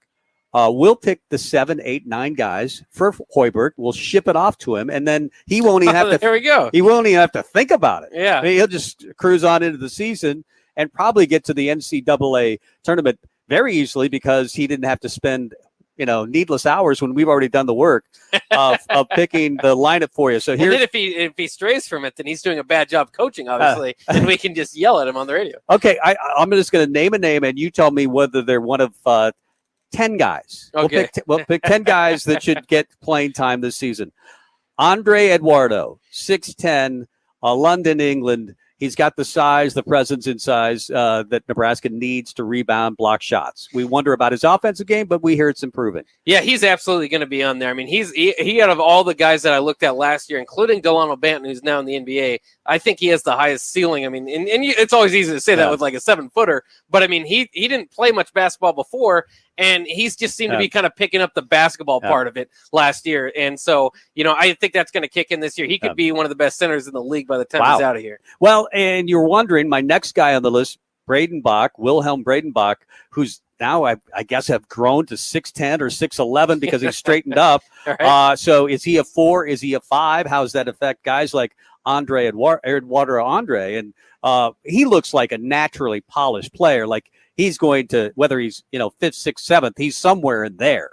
Yeah, he kind of reminds me, especially in his freshman year, I just kind of have the expectations of a Michael Jacobson type fit. Maybe can shoot better. Maybe, Jacobson was really good at rebounding, so we'll see about that. But, they don't have – they've got size now, so they don't have to force these guys into play. But, if you're talented enough as a freshman – it's not like college football where you got to add weight and you can be ready to play right away. He's a top 100 kid. He gets overshadowed because Bryce McGowan's come in, but Nebraska doesn't get top 100 kids, and he's probably a steal at that. He is. He's probably closer. Had everybody known he was going to grow 2 inches when he got to campus and be as skilled as he is, he's probably a borderline 5-star. If you were to re-rank that class. Yeah, so I definitely think he's got to be in there. Okay, I'm not going to mention you, sorry, if you're a walk-on or, a guy that I don't recognize on the roster. Keon Edwards, 6'7", from Houston, Texas. He's a transfer from DePaul. He's only a freshman, but he's long, 6'7", about 210. I mean, he's a really athletic guy. Yeah, and he's one of those ones that I kind of see on the fringe, right? Because he's going to be one of those that's battling for that position just because a lot of these names are settled in or have big names coming in. He's there. I wouldn't include him in my automatic 7 or 8 at this time. What about Oleg Koyanets from Lithuania? He was on the 18 and under team, I believe. He had a nice little JUCO Western Reserve, I think, is where he played basketball at that level. That wasn't it in the? I shouldn't do this off the cuff, but what do you think about Oleg Koyanets playing time? Will he be top 9? Again, when you can get a 7-foot prospect, you're doing pretty well. So Nebraska's got a height. They've got somebody that can go to, and it's one of those skills that it's not necessarily a skill, but it's something you don't have to teach, and it's there. So I don't care if you're a freshman, you can play. He's again though, but with Andre Eduardo Andre's kind of got a jump on him there. Breitenbach's probably going to be playing a lot of big minutes there. I think he's another one of those guys that's going to be battling at the outskirts. I wouldn't necessarily include him in right now. I would, by the way, put Keon Edwards in my top 10. I would. We're doing 10. Yeah, I thought we were doing 8. Okay, well let's just do 8. We're making a cutoff. Where are we? Well, it depends on you. I've got Andre and Breitenbach. You've got Edwards in there too. Yeah, if you're doing 8, that's 8. Because I'm not going with Koyanets. I don't think he's going to be ready for the college game. Although I think his upside is going to really help Nebraska, and ultimately, he's a guy in practice that if you come near the rim, he's going to block your shot. So I think, and he's good for the other big men that he's playing against. So he gives you he's practice. He's going to be great down the line. I don't know that he is, but I think that I've heard that he has the potential to be really, really good, and he's a big body. Yeah. So I will not pick him. You pick him. Trevor Lakes. You like that one? He's good if you need to spice in some shooting, but I don't think. I mean, he didn't have a full-time role necessarily last year. I don't think he'll have it this year. He was injured a shore shoulder. Thank you, and he wasn't able to get on the floor much for Nebraska. And when he did, he was playing injured. Lat Mayon, obviously, he's among the 8. Yeah, and I'm excited to see what he can do with a little bit more floor spacing. That with guys spread it out. We both have 4. I have 3. You have 4. Okay, you're including Edwards. I'm going to take Trey. I'm going to take Lat Mayon on my list. Now we move on to Trey McGowan's. This is a fun little exercise, isn't it? Yeah. And it's going to save again Fred Hoiberg a lot of time in prepping for the season. Trey McGowan's. He's an obvious in. He's one of the best players on the team. Yep. Same for me. Bryce McGowan's obviously. Yeah, obviously. And then you get to the more of the fringe guys. Keisei Tamanaga. It's amazing that he could be a fringe guy. Yeah, I'm going to put Keisei Tamanaga in there just because his shooting, I think, is definitely going to get him on the floor enough. And I mean, if the way that Hoiberg's talking about him, he could be one of the best in the nation. I'm going to take Keisei Tamanaga on my team as well. All right, you're up to 7 guys now. Oh wow. I think. Oh, can I take one off? Yeah, who do you want to take off? Who do I want to take off? Edwards, Andre. I'll take Edwards off. Take Edwards off. Take Edwards off the list. Sorry, Keon, but I'm getting to the end of my lineup. So it's my pick, Keisei Tamanaga. Yeah, you're including him. Okay, and then my pick again? Well, I mean, we're both. It doesn't matter. Alonzo Verge is going to start for sure. Oh, yeah, definitely. Alonzo Verge is going to start. And, man. Might be the leading scorer on the team. There's no way you can pick 8, Bock. There's no way you can pick 8 because Derek Parker's on my team. Kobe Webster's one of the 9, and I think CJ Wilcher has a chance. This is an impossible task. Run through the list again there at the end. We started with Keisei, which we both would have, and then Alonzo Verge, the Pac-12 6th Man of the Year. Of course, he's going to play and probably start because he's a true point guard. How do you keep Derek Walker off the floor? You can't do that. There's no way you can do that.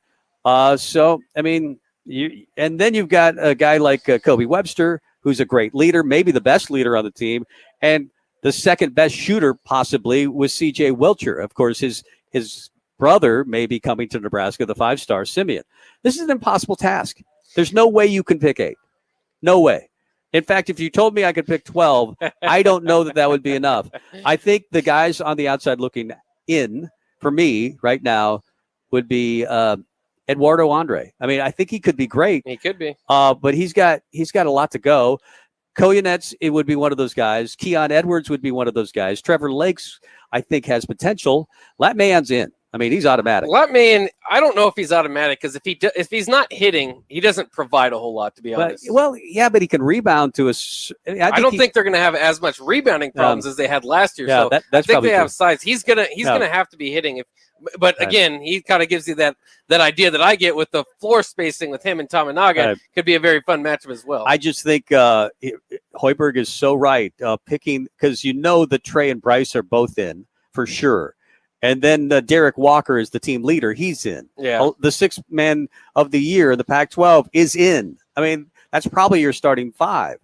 You got to have Derek Walker. You got to have Verge as your point. Then you have the two McGowan's brothers. And then I think it's Lat or somebody else. That's your five. And then you've got Kobe Webster vying for playing time. What I'm saying is this is an impossible task that Hoiberg has. Too much talent. Well, or at least they're maybe not too much talent, but so close that it's hard to grade them.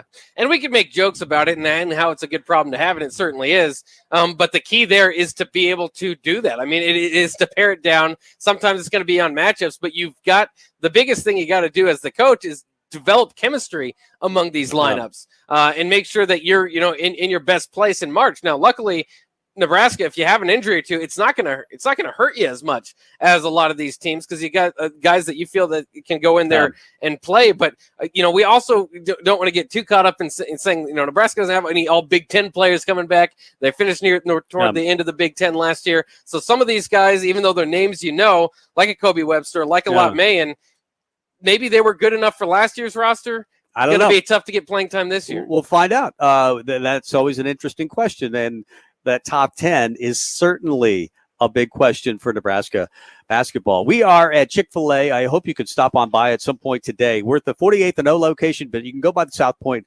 location as well. Use your Chick-fil-A app to order or scan it, get rewards points, and you'll be registered to win a free tailgate meal for 15 people. Chicken nuggets, fresh fruit, iced tea, or lemonade. They call the winner tomorrow at some point. So it's worth your time.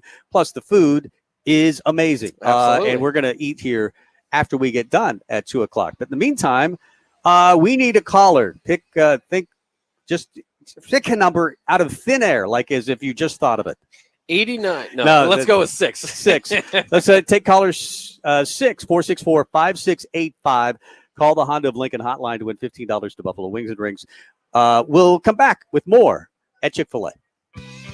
Download our app by searching 93.7 The Ticket in your app store to stay in touch and listen all day long wherever you are. This is Tom and Bock. The decision to replace your air conditioner will save or waste money for 15 to 20 years. Bryant offers some of the most efficient ACs available, up to 26 year. Schedule your free estimate at BryantLincoln.com. 93.7 The Ticket, Fox, KFXL weather. Brought to you by Bryant Air Conditioning, Heating, Electrical, and Plumbing. More summertime heat here for our Tuesday, topping out at 92. Winds turning out of the south at around 10 to 15. Will be partly cloudy tonight with a low down to around 66. We will see a drop in temps tomorrow with a high of 84 and a slight chance of scattered showers and thunderstorms. That's a check of your forecast. I'm meteorologist Tim Wright for 93.7 The Ticket and theticketfm.com. Wakey, wakey, no breakfast at Casey's. Wakey, wakey, no breakfast at Casey's. Do-do-do-do-do. Wakey, wakey, breakfast, Casey's. Casey's new breakfast, featuring delicious handmade sandwiches like this signature handheld made with our fresh made-from-scratch dough. Buy any hot breakfast item and get a coffee for just $1. Casey's, here for good. If you're struggling to get motivated to work out, you're not alone. And Farrell's Extreme Body Shaping is here to help. Build muscle, burn fat, and lose weight with Farrell's 10-week challenge starting October 2nd. Farrell's combines kickboxing with inclusive strength training and nutrition planning to help you stay on track. Go to fxblincoln.com to sign up, and if you mention the ticket, you'll get a 50% discount. It's the Farrell's Extreme Body Shaping 10-week challenge starting October 2nd with 2 locations in Lincoln. Your home should not be a zoo to unwelcomed animals. Let the experts at Bats to Rats take care of those problems. Dane has been a leader in wildlife and pest management and prevention in Lincoln and the surrounding area for 15 years. He can help you get rid of bats, rodents, and anything else. Whether it's residential or commercial buildings, schools, apartments, or churches, they're always a phone call away. Call today at 402-310-0904 or visit batsrats.com. Bats Rats Wildlife Control and Prevention. It's homecoming week for Nebraska, and Brown Shoe Fit is giving away free red Caterpie laces this entire week. No purchase necessary.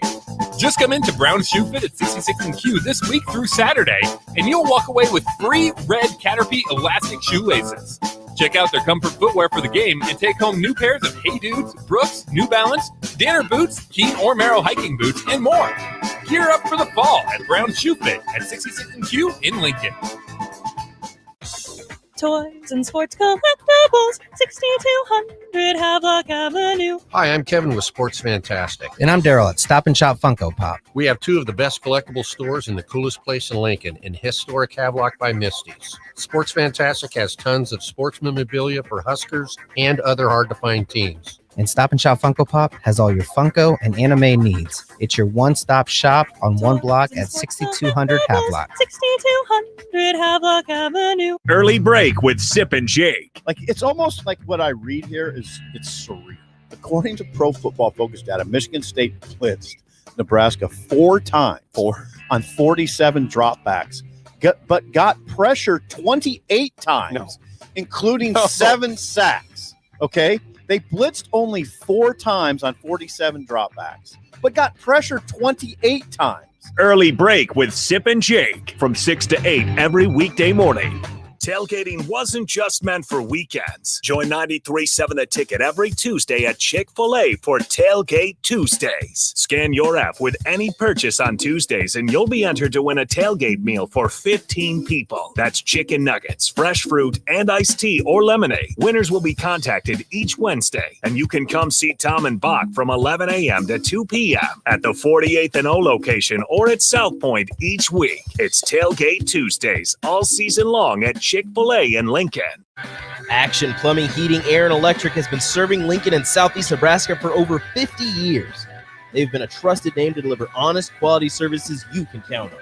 It's always important to know someone you can trust, whether it's for your home or your business. Action is well established and offers convenience and reliability, always committed to a job done right. Give them a call or visit their website at actionlincoln.com. Action, your proud sponsor of the Ticket Postgame Show.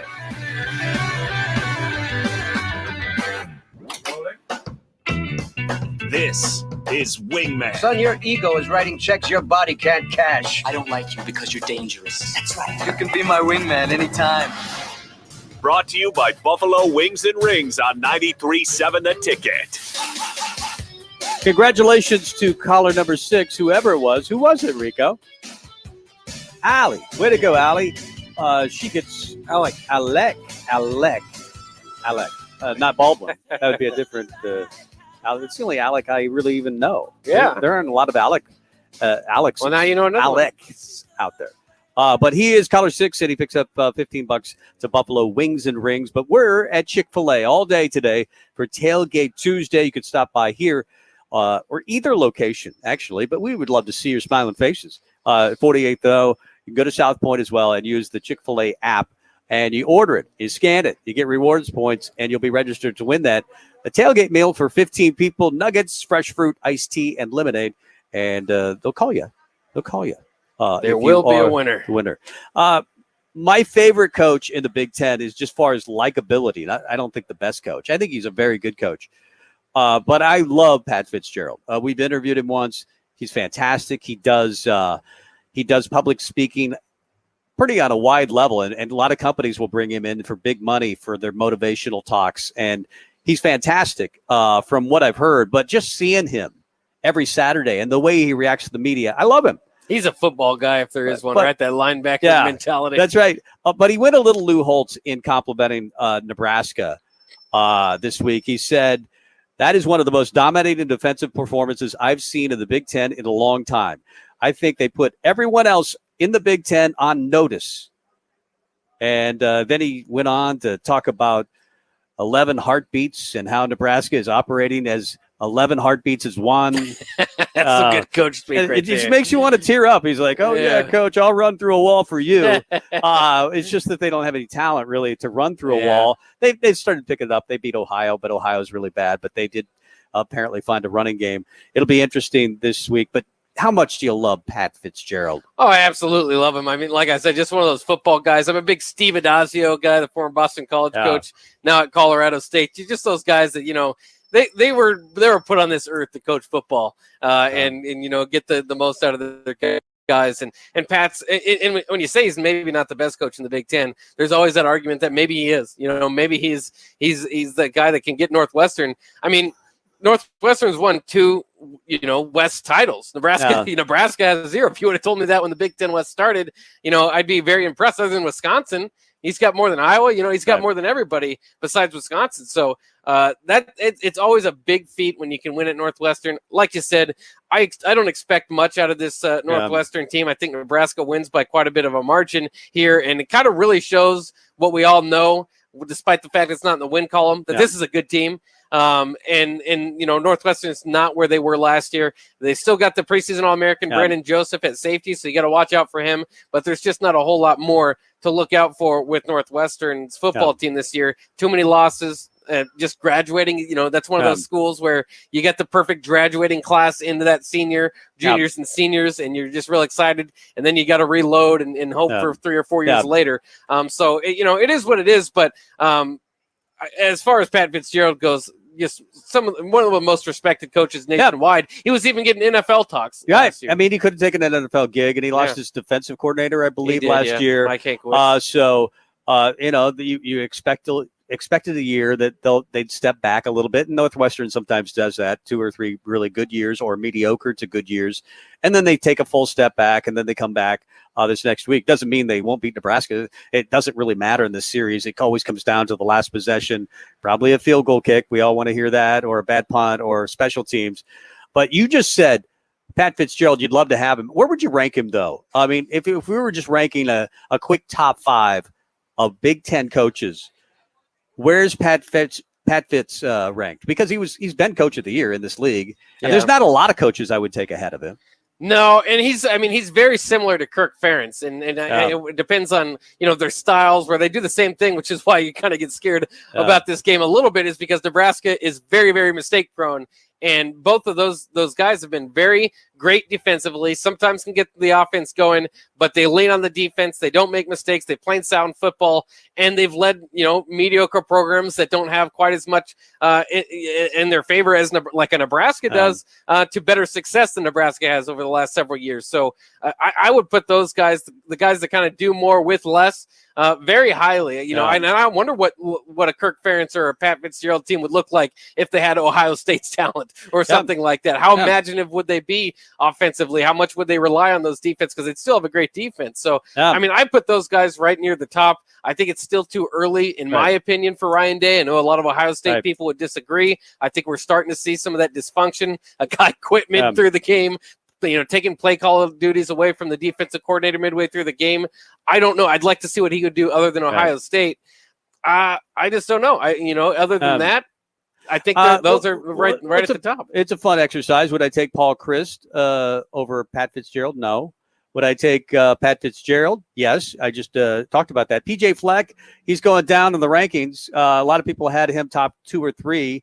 I'm still waiting on PJ Fleck because originally I thought he was a used car salesman. Then I thought, he's a used car salesman, but he believes it, and that's the way it works. And now I'm not sure. We'll see. What did he go? Was it 11-3 at Minnesota? I'm convinced he's pretty good.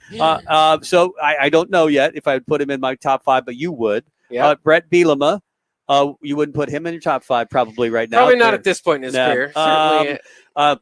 Jeff Brom was that guy. They were going to lose to Louisville, but they're okay. They're 3-1. You wouldn't have Jeff Brom in your top 5, would you? You would have Ferentz. I think we both would have Ferentz. Would you have Tom Allen? Last year you would have. Maybe. I don't jump in like with my Ryan Day thing. I don't jump in to anybody. I mean, you've got to earn it in the Big Ten when you got names like that. So Mike Loxley's doing all right. He's still, he's far away from some of these other guys. Mel Tucker, another great, he would be a hot one. Maybe like you said, a Tom Allen of this year, maybe. But I would hold off because some of these guys have just earned it over the years. If you're going to get in, you're going to have to beat Brett Bielema, who's won the Big Ten title. So, I mean, there's a ways to go. So far, I have 2 guys. I have Ferentz and I have Fitzgerald. I wouldn't have Tom Allen. I would take Greg Schiano. Yeah, he would be in my top 5. Ryan Day, I just don't know. Yet. Jim Harbaugh is the big one. Where do you put Harbaugh? I don't have him in my top 5 right now. I'm I don't know. I would have Franklin. I think James Franklin's a great coach, and I definitely have him in my top 5. Aren't I full? I think I'm full. I think you're full. I think I'm bloating. I can't eat anymore. So those are my top 5. And it's changing, but who knows? I think PJ Fleck's still a good coach, and you're right. He'll prove that he's still a good coach, but you're kind of inside hoping that he fails a little bit. I mean, I don't even know who I'd say is my worst coach of the Big Ten. I mean, that's it. Well, yeah. Well, maybe we don't get in that discussion. Yeah. No, I wouldn't. He would be in the discussion. Yeah. He would be in the discussion. But the good news is you're 4 games in. You're 4 games in, and there's plenty of time because that's what these lists do. That's why they were created, so they could change, and we could talk about the same list over, and they're different rankings. And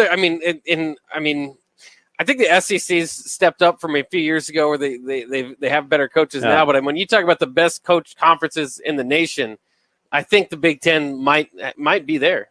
Yeah, I think so. Yeah. I definitely think so, and I think Scott Frost is realizing that more every day. I think he's known it for a while, but I don't know if he did initially coming from UCF. I think it took a little bit of a learning experience, and they've certainly had that. Let's get to break. Come back with more. Stephen M. Sipple. Is that right? Yeah, Stephen M. Sipple about 1:10 this afternoon. We'll talk to the legend coming up. You're listening to Tom and Bock. Watch live on Facebook, YouTube, or Twitch.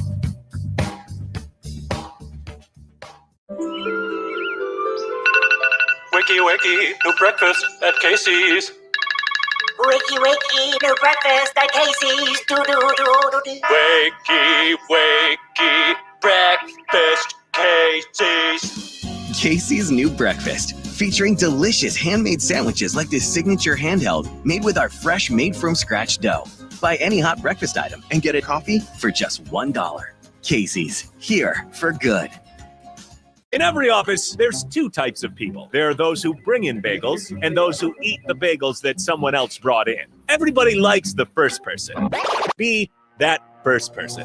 Weekday mornings at 7:30, you have a chance to win a business box of bagels from Bagels & Joe. All you have to do is shut up, Sipple. 2 questions for you, 2 for Sip. Win, and the bagels are yours. Lose, well, you don't want to lose. You lost Monday, you lost Wednesday, you're a loser. Shut up, Sipple. Weekday mornings at 7:30, brought to you by Bagels & Joe.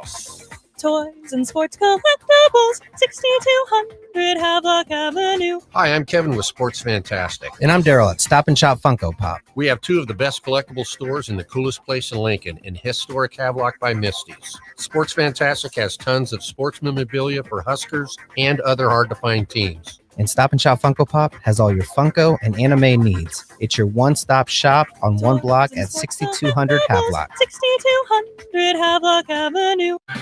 Action Plumbing, Heating, Air, and Electric is your go-to service call in Lincoln and Southeast Nebraska for expertise, convenience, and reliability. As your home and business needs expand, so do the services Action can deliver. Now positioned as Southeast Nebraska's premier installer of charging stations for electronic vehicles, they're always committed to a job done right. Give them a call or visit their website at actionlincoln.com. Action, your proud sponsor of the Ticket Postgame Show. Uncle Tim, some friends and I are getting together this weekend. Can you buy us some alcohol? I don't think that's a good idea. Come on, it'll be low-key. My friends always say you're cooler than other adults. Oh, well, all right. But don't let your mother find out and don't get caught.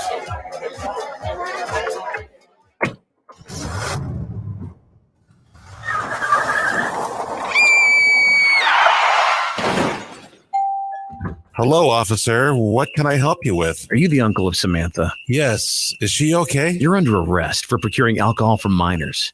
One of the minors drove drunk and killed the mother of 2 last night in a crash. You're looking at up to 3 years in jail and a $10,000 fine. Don't make the same mistake he did. We need you to be the responsible adult. Underage drinking, adult consequences. There's no free ride if you provide. Learn more at projectextramile.org. Sponsored by Region 6, Nebraska DHHS, and SAMHSA. Aired with the Nebraska Broadcasters Association at this station. One host has a red beard and thinning hair. The other also has a red beard and thinning hair. One host got married over the summer. So did the other one.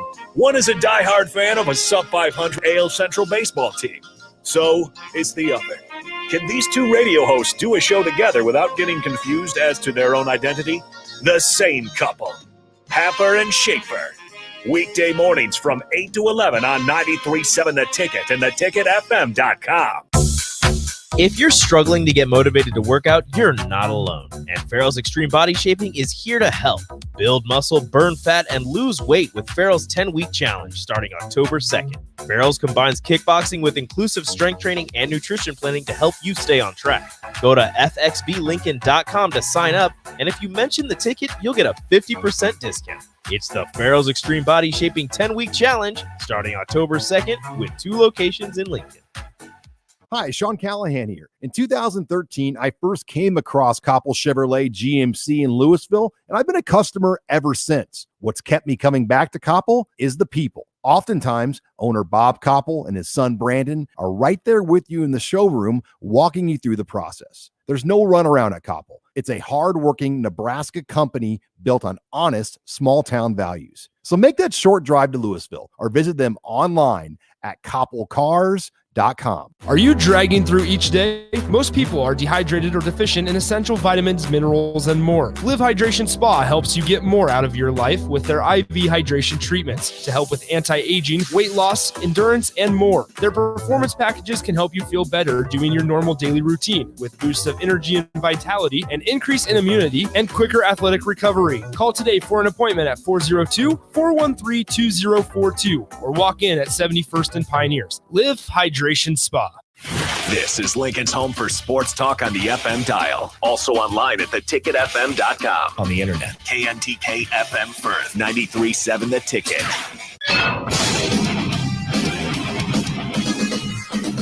93.7 The Ticket sports news go now. I'm Enrique Alvarez-Clary. There's just got to be expectations, and when expectations aren't met, I wouldn't say consequences, but there's going to be competition and opportunity for other people. And that doesn't mean we crumple anybody up and throw them away. This is a team thing. Had a long talk with the team this morning, and I feel really bad for the guys that are doing so many things right and playing at such a high level. And a couple little pieces and a couple decisions are costing us, and it probably cost us 2 or 3 games this year. That was head coach Scott Frost following the Huskers' 23-20 loss to Michigan State on Saturday. Coming off 2 tough losses to Oklahoma and Michigan State on the road, Nebraska comes back home for a homecoming night game with Northwestern this Saturday. The game between the 2-2 Wildcats and the 2-3 Huskers kicks off at 6:30 p.m. and can be seen on BTN. Nebraska baseball will not play their final exhibition game against the Wichita State Shockers this weekend in accordance with COVID-19 protocols. They will not reschedule the game, meaning the next time to see this Huskers baseball team will be the Red-White Series October 11th through the 13th. Nebraska volleyball newcomers have received another award as freshman Lindsey Krause was named the Big Ten Freshman of the Week after 15 kills on 500 hitting in a win over Northwestern and another 500 hitting performance with 12 kills in a win over Iowa. Krause joins Lexi Rodriguez as a Conference Freshman of the Week as she earned her honor on August 30th. Huskers volleyball will welcome in the Michigan Wolverines this Friday for a 6 p.m. serve. And for all the latest sports news and updates, keep it tuned right here to 93.7 The Ticket and theticketfm.com. This is Tom and Bock, coming at you live from Koppel Chevrolet GMC Studios in the heart of Lincoln, America, on 93.7 The Ticket and theticketfm.com. Here are your hosts, Tom Stevens. I'm not commenting on that until I'm ready to comment on it. Jake Bockoven. You watch the game. You figure it out, huh? What do you think? Tom and Bock starts now. I think Chick-fil-A is the place to be. That's what I think, Popolini. And if he stopped by, I'd say, come on, join us. Bock and I would like to treat you to a lunch here at Chick-fil-A. How many chicken nuggets do you think it would take to get Popolini to help out with the special teams? He's not doing anything, right? I mean, number one special teams coordinator in the entire country when he decided to become that. Yeah. Maybe Scott should take a tip from Popolini and take over special teams. He's got to try something. Because we know how bad it is, ranked among the worst. But you had a 7-yard punt. You had a 28-yard punt. You had a punt return for a touchdown that was kicked 30 yards the wrong direction. You've had kickoff returns going back to last year. You've had obviously kicking problems just this year with a kicker of the year candidate. So many different things are going wrong. Problem. Yeah, I mean, Scott has talked about it several times, that we talk about it and we address it, and then another thing happens. Yeah. And then we address that, and then another thing happens. He's just putting out fires rather than really addressing problems. And that's a problem because it does feel like, come on, details are missing. And you can't tell me that it always happens perfectly in practice and then voila, out of nowhere, it just appears in games. I'm not buying that. Well, again, the most frustrating part about it is that, you could see that was a problem from a mile away going into the offseason. So they said they're going to address it. They worked on it. I mean, that was one of their lead offseason things that they were working on. And how it came out looking like this is beyond me. I just don't know. They put in a lot of hours. I mean, that's what they told us. They put in a lot of hours. They spent a lot of time trying to figure out special teams. They practice it all the time. And then it looks like, they just picked 11 guys, throw them out there, and it's their first time out there. It's pathetic is what it is. And it's sad to see it hold back a Nebraska team that should be at least 4-1 by now. Yeah. We're talking about a guy in Cam Taylor-Britt that I was excited, sure, that he's a great defensive back. And I thought he had a chance to be an all conference type selection, but I was just as excited about his potential to return kicks for Nebraska punts. He was pretty good at it last year. Yeah, he was. And then a few mistakes, obviously, get to him or get to the staff, whatever way it happened. He's no longer returning punts, and now it just looks like they're sending somebody out there not to be a weapon, but to maybe just catch the punt, or if you don't feel like you have a great opportunity to catch it, just back away completely. It's not a good way to operate. It feels like they're operating in complete fear of making a big mistake, and then the mistake ultimately happens. Yeah, and I can't get over the fact that they tried to directionally kick to one guy and put all their marbles in it. They had Michigan State had 2 kick returns. They said, we're definitely kicking to that guy. Go to that guy. When you just replace this punter. This is the second punter you're trying, because the first punter dinged one 7 yards out of bounds. So why would you put it just boggles my mind. I'm a little boggled. I'm a lot boggled. I think it's time for a special teams coordinator. I want to broach that conversation to Stephen M. Sipple. But there's a couple of questions I really want to talk about. The other, of course, is the offensive line. Nebraska's offensive line against Oklahoma and Michigan State combined for 10 penalties, 70 yards, including 8 false starts. All 5 starters were involved in one way or another. And Adrian Martinez, it's been apparent in games they're struggling from the offensive line position, all of them.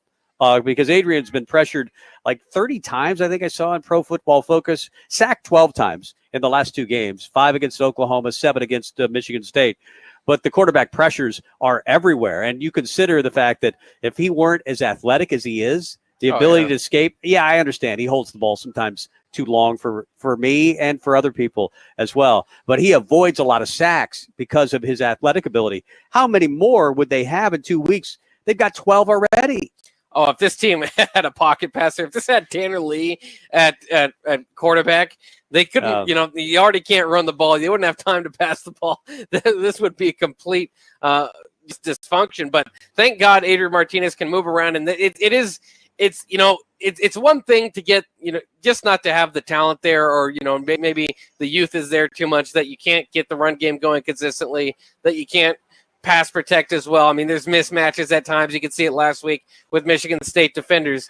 But it's another thing to have these false starts. And 1 or 2 a game is frustrating enough. But to have, what do they have, 4 in back-to-back weeks now? It's just pathetic, and it's putting the team behind the sticks. Again, this team can go beyond that because of the athleticism of Adrian Martinez, and sometimes overcome those penalties and even get points on those drives. But there's just such a slim margin for error, and it puts so much pressure on the defense. It reminds me of the 2009 defense, not the fact that it was near as talented, but that, it was like that Iowa State game, or there's certain games that year where it was just like the defense just looked otherworldly, and they still might not win the game because, other parts of the football team just can't get it right. And that's where you are with the special teams and the offensive line. You're probably less surprised that they're having a problem on special teams because they haven't been good at it the entire tenure of Scott Frost, even though you thought Mike Dawson maybe can add a little something to special teams. But are you more surprised with the struggles on the offensive line or the struggle in special teams?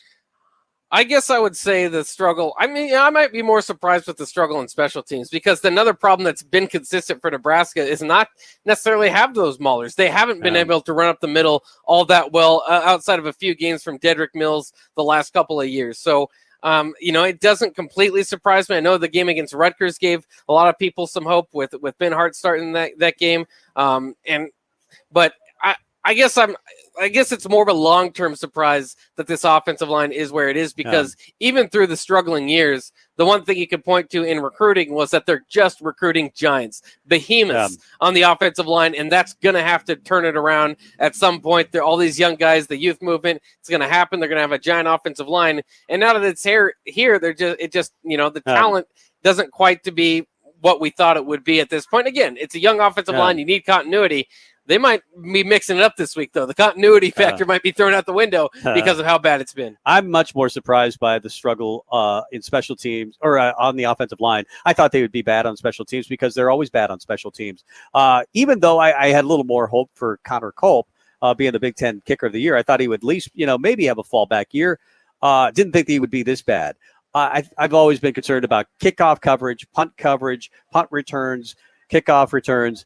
They haven't been good at those ever, really. Any of them. In any of those categories under Scott Frost. So I was not surprised that they were bad on special teams. I was a little surprised that they're this bad on the offensive line because Cam Jurgens, I think they're sold on him. And he hasn't been the problem, let's face it. He's been very good. I think for the most part, he's graded out pretty well. He's solid. He's their best lineman. Yeah, he's their best lineman. Turner Corcoran has had his problems. But he was a highly coveted, highly recruited guy. I could see him maybe shifting down the line, but he's not going to lose a starting job. So he's going to stay. Obviously, Scott Frost said it was left guard, left tackle. So it doesn't take a genius to figure out the left guards have been Trent Hickson and Ethan Piper. And then the left tackle spot, Bryce Benhart currently mans that. So what do you do with that? There have been some names mentioned.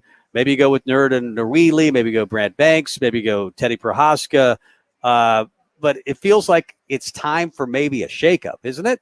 Well, I just don't think it can get a whole lot worse. And it's weird to say that, but it really, I mean, with the false starts and in the play on the field, it's not working well as a unit. So I think it's time to try some of these guys out. Banks specifically, he was kind of talked about as their number one backup offensive lineman going into the year, and they've spot played him here and there. I would just feel better about getting mad at new guys, at least like if they're not there. And obviously, you want to believe the coaches are doing their job and figuring out which guys are the best, which is the best five. But sometimes it's just a matter of playing the games, and maybe there's a gamer in there. Maybe there's just a guy that maybe you make a mistake in your evaluation. That happens all the time in coaching. So I do want to see a shakeup. I want to see some of these guys. And I thought Brian Munson put it well, especially if you start getting a lead against Northwestern. You don't want to take it for granted. I mean, Northwestern has a way to keep these games close. But, if you get a 2-3 touchdown lead in the third quarter, it's definitely time to experiment then. Somebody says on the text line 464-5685, Sutter Heyman text line, Honda of Lincoln hotline. Love to hear from you as well on the Honda of Lincoln hotline. My question is why in year 4 are we so young at one position historically? Maybe talking about an offensive line. Yeah. They may be young, but they're fairly experienced. This is the second year starting for Benhart. Cam Jurgens has been going for a while, and obviously Corcoran is the young guy, and they've never been able to figure out the guard position. But it's not because they have young guys. Piper and Hickson have been here for a while. Maybe it's time for Nord and Norwheely or Brant Banks or Teddy Prohaska, one of those guys. But they do have enough experience, so this is a good time to bring in Stephen M. Simple of the Lincoln Journal-Star. Hello, Steve. How are you? Good. Good afternoon. How are you guys doing? We're good. We're just talking about the offensive line, and what are you more distressed about, the problems in special teams or the offensive line? It was me, because I thought the talent along that offensive line would be better. Is it a talent problem? Is it an execution problem for you when you watch the offensive line? Oh, I don't like to have that either or. And I think they kind of go hand in hand. Yeah. I mean, sometimes you need the talent to execute.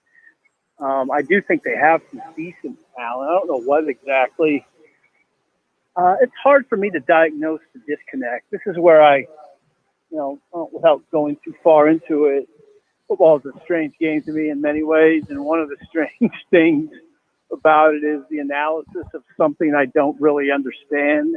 Mm-hmm. I mean, if I could answer the question if I probably spent 8 hours a day looking at the film. And then I wonder if, it makes you wonder if you still could do it. It's a very interesting conversation to me in that you have all of spring. This is not necessarily critical, it's just an observation. You have all of spring and you have 29 practices in August to determine your best starting five. Now game 6, we're reshuffling the deck. So there's obvious. So, I mean, not even guys who watch practice all the time, dissect the tape, they probably can't answer that question. Yep. Do you think that it is time to? I mean, like you said, it's almost just a desperation measure at this point because what they've done isn't working. That they're thinking about switching it up. But do you think it's time to give some of those backups a chance at this, just because what they have going right now isn't working? Yeah, and Scott talked about that yesterday, Bock. They're going to give some guys a chance. I think they're doing it. In fact, Matt Lubick, the offensive coordinator, actually talked about it today that they've structured their practice so they are giving guys a chance. Mm-hmm. They're trying different sets of players, and you might see like a Teddy Prohaska or I heard you mention Nordine Noeli. Those are two guys that you could definitely see. You might see maybe you'd see Turner Corcoran switch from left tackle to right and put Teddy in at left tackle. There's various things that they can do. The one element that I think we know will stay the same is the center. But that's for and I think Sichterman, Matt Sichterman, the right guard, I think he might be safe too. But yeah, I mean they're going to change some things. There's no. I think it's a very small chance that you're going to see the same starting five out there on Saturday. And it makes me wonder if we would even have this discussion, Stephen M. Sipple of the Lincoln Journal-Star, if, you hadn't been coming off a loss, if you maybe execute in a few other areas as bad as the offensive line has played in the last 2 games, and with all the sacks being given up, 12, you probably wouldn't even have this conversation this week if the special teams were solid. Now, I don't know that I would totally give in to that. It's an interesting observation and something to ponder. I'm not convinced that you still wouldn't try something different. Right. Because we'd still be talking about the offense scuffling and scoring. Look at what they've scored. Yeah.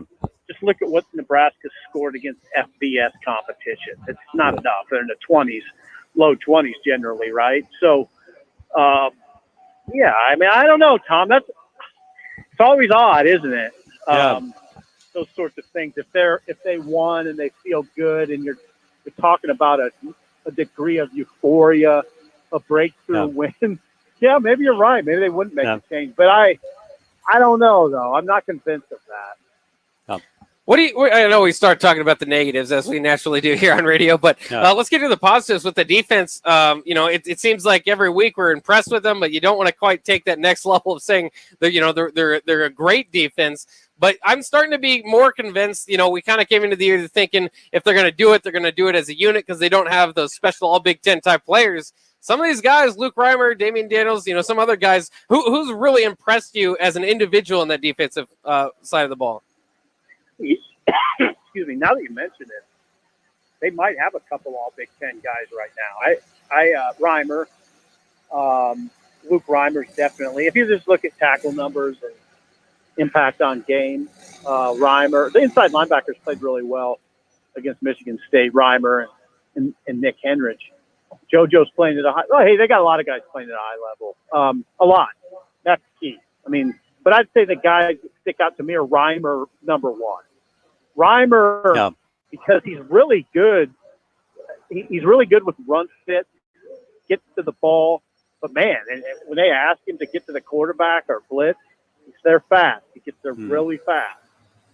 JoJo's versatility is huge, and JoJo those guys make impact plays. I mean, they bust things up. They're a bitch to deal with if you're an offense because they're fast, physical guys. That's what you're looking for. Dante Williams, I just think it's fabulous. I love the safeties. I love the picture of Nebraska's grown man safeties, the way they hit you. Markel got an interception. Deontay's been strong.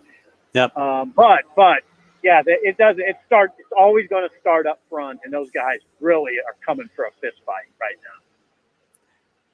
Well, Lou Holtz, it kind of reminds me of Lou Holtz. Pat Fitzgerald, he kind of went Lou Holtz this week and saying that's the most dominating defensive performance he's seen in the Big Ten in a long time. He called Adrian Martinez a highlight reel. He talked about how they're playing with 11 heartbeats. Some of that is coach's speak. But when was the last time you saw Nebraska play this well defensively? It's been a while. No first downs and a half. Yeah, I mean, you got to go back to, I think, 2010, right? 2009, 2010. Yeah.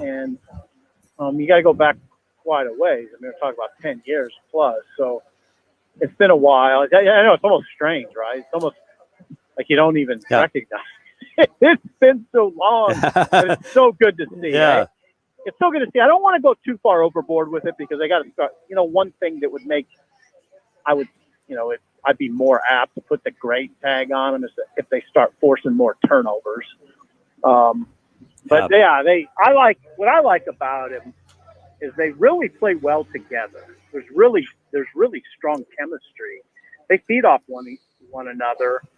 You can tell it's a veteran unit because they play fast and they don't. There's not. You know what you don't see? You don't see a lot of bust, guys. I mean, we've seen a lot of bust over the years, and you're not seeing bust, right. And that's a sign of a well-coached veteran unit. Yep. There you go, Stephen M. Sipple of the Lincoln Journal-Star. Thanks for the time. We appreciate it. Do you have a score prediction?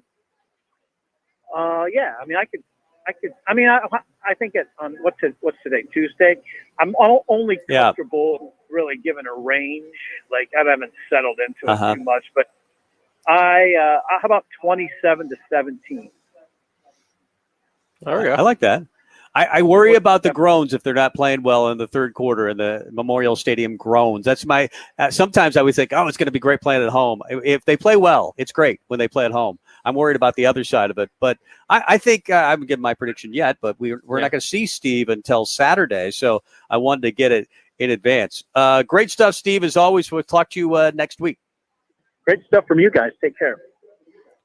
Thank you. He complimented us as well. Yeah. Do you hear that? I like when he tells us we have a good question because he's a great question asker. Yeah. He might even be lying, but I'll still take the compliment. Yeah. It was a really bad question, but I'll just say that it was a good question because you kind of need it at this point. But I think he really meant it when he said that's a good question. I think you're right. Let's get to break. Come back with more good questions for BC. Brian Christopherson, Husker 24/7. We'll talk to him next.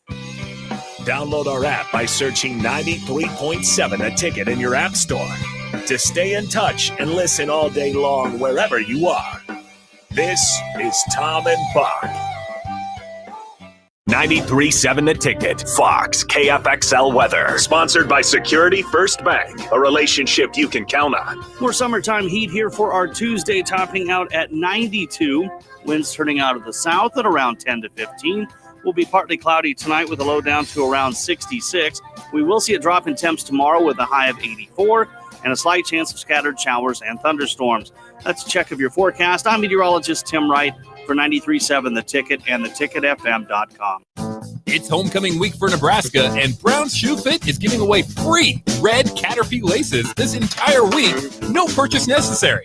Just come into Brown's Shoe Fit at 66th and Q this week through Saturday, and you'll walk away with free red Caterpie elastic shoelaces. Check out their comfort footwear for the game and take home new pairs of Hey Dudes, Brooks, New Balance, Danner boots, Keen or Merrill hiking boots, and more. Gear up for the fall at Brown's Shoe Fit at 66th and Q in Lincoln.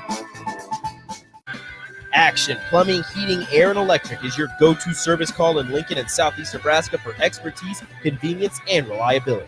As your home and business needs expand, so do the services Action can deliver.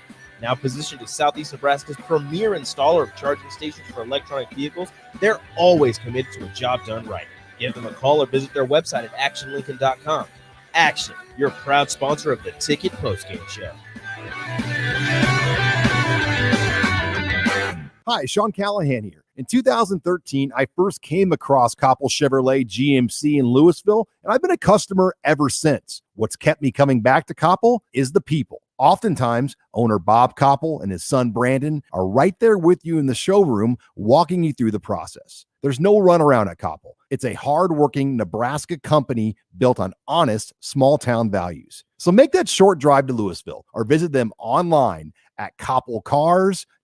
Liberty First Credit Union is here to help you save time and money. Get a consolidation loan and conveniently combine all of your loans into one, leaving you with one fixed payment and one low-rate loan. Not a member? That's okay. Join Liberty First Credit Union at any of the 4 Lincoln locations, Seward, and in Omaha at 108th and L Street. Start saving with Liberty First Credit Union. Apply for a consolidation loan now at libertyfirstcu.com today. Approval required. Equal opportunity lender. Liberty First Credit Union. Banking with purpose. Hey, it's Sean Callahan, and football season is here, and there is one place that has all the games, plus great food and beer specials. Tanner's Bar and Grill at 30th and Yankee Hill. Whether it's Thursday night football, college football Saturdays, NFL Sundays, or Monday night football, there's a great view of the game from any seat with different food and drink specials every night. Try the Blue Ribbon Reuben Sandwich or the Prime Rib French Dip or any of their famous chicken lips. That's Tanner's Bar and Grill at 30th and Yankee Hill. One host has a red beard and thinning hair. The other also has a red beard and thinning hair. One host got married over the summer. So did the other one. One is a diehard fan of a sub-500 AL Central baseball team. So is the other. Can these two radio hosts do a show together without getting confused as to their own identity? The same couple. Happer and Schaefer. Weekday mornings from 8 to 11 on 93.7 The Ticket and theticketfm.com. Hi, this is Kurt, your shop manager at A1 Automotive here in downtown Lincoln. My promise to you is this: you won't find another automotive repair facility that genuinely cares about you and your vehicle. Our service is outstanding and our customer service is better. Please give me a call for all your automotive repair questions and needs. Call me at 402-477-4660. We were built on small town values, and that shows in how we treat others. A1 Automotive, always honest answers. Toys and sports collectibles, 6200 Havelock Avenue. Hi, I'm Kevin with Sports Fantastic. And I'm Daryl at Stop and Shop Funko Pop. We have 2 of the best collectible stores in the coolest place in Lincoln, in historic Havelock by Misty's. Sports Fantastic has tons of sports memorabilia for Huskers and other hard-to-find teams. And Stop and Shop Funko Pop has all your Funko and anime needs. It's your one-stop shop on one block at 6200 Havelock. 6200 Havelock Avenue. You're listening to Tom and Bock on 93.7 The Ticket and theticketfm.com. Interesting fun fact from Bock here at Chick-fil-A at 48th and 0. He says the Yankees are now 6-0 since adopting a pet turtle. Yeah, Bronxy, the turtle. They Bronxy adopted the it. turtle. 6-0 since, which isn't good for my Red Sox. That's not good. That turtle helped beat them, I think. Well, Red Sox are still in as of today, right? They're a step ahead of Toronto, I think, so. for the second wild card spot. So they would still be in. And their schedule, I guess, is ridiculously easy. I think it's the easiest schedule in baseball over the next several. So I think the Sox still get in, and we're both happy. I'm a slight Boston fan because I lived in Boston for a couple of years, but I'm mostly a Royals baseball fan. But I do like Boston. That was my second favorite. And the Royals aren't getting in, so you better just go to your second favorite. Yeah, and stick mostly with the Celtics. I mean, the Celtics are my Yeah. team, but also the Vikings are my team. Would you ever consider adopting BC a pet turtle? Is BC there, by the way? I think he is. Brian Christopherson of Husker 24/7. If I could promise you the Vikings would win a Super Bowl if you adopt a pet turtle, would you do it? Oh, yeah. Yeah. Yeah. What about just for 10 wins? I mean, because clearly you're cheap. So just 10 wins, and all you have to do is adopt a pet turtle. No. Or some sort of animal. It's got to be something bigger than that. Maybe not a Super Bowl win, but they got to get to the Super Bowl. Right. Yeah. And you have to keep the turtle for like 10 years. You can't just adopt him for a second. Yeah. And turtles are really pretty low maintenance. So that's really not asking They that probably much. stink once in a while. That's probably true. You have to change that part of the habitation there. BC of Husker 24/7, our guest. I want to ask you this question because we thought about it. Obviously, the offensive line and special teams coordinator or special teams have been the biggest problem with Nebraska this year. Poor play in both those areas. What is the biggest concern for you going forward of those two, offensive line or special teams? I guess. Well, I mean that's tough to almost pick one over the other. I'll say offensive line just to answer about them.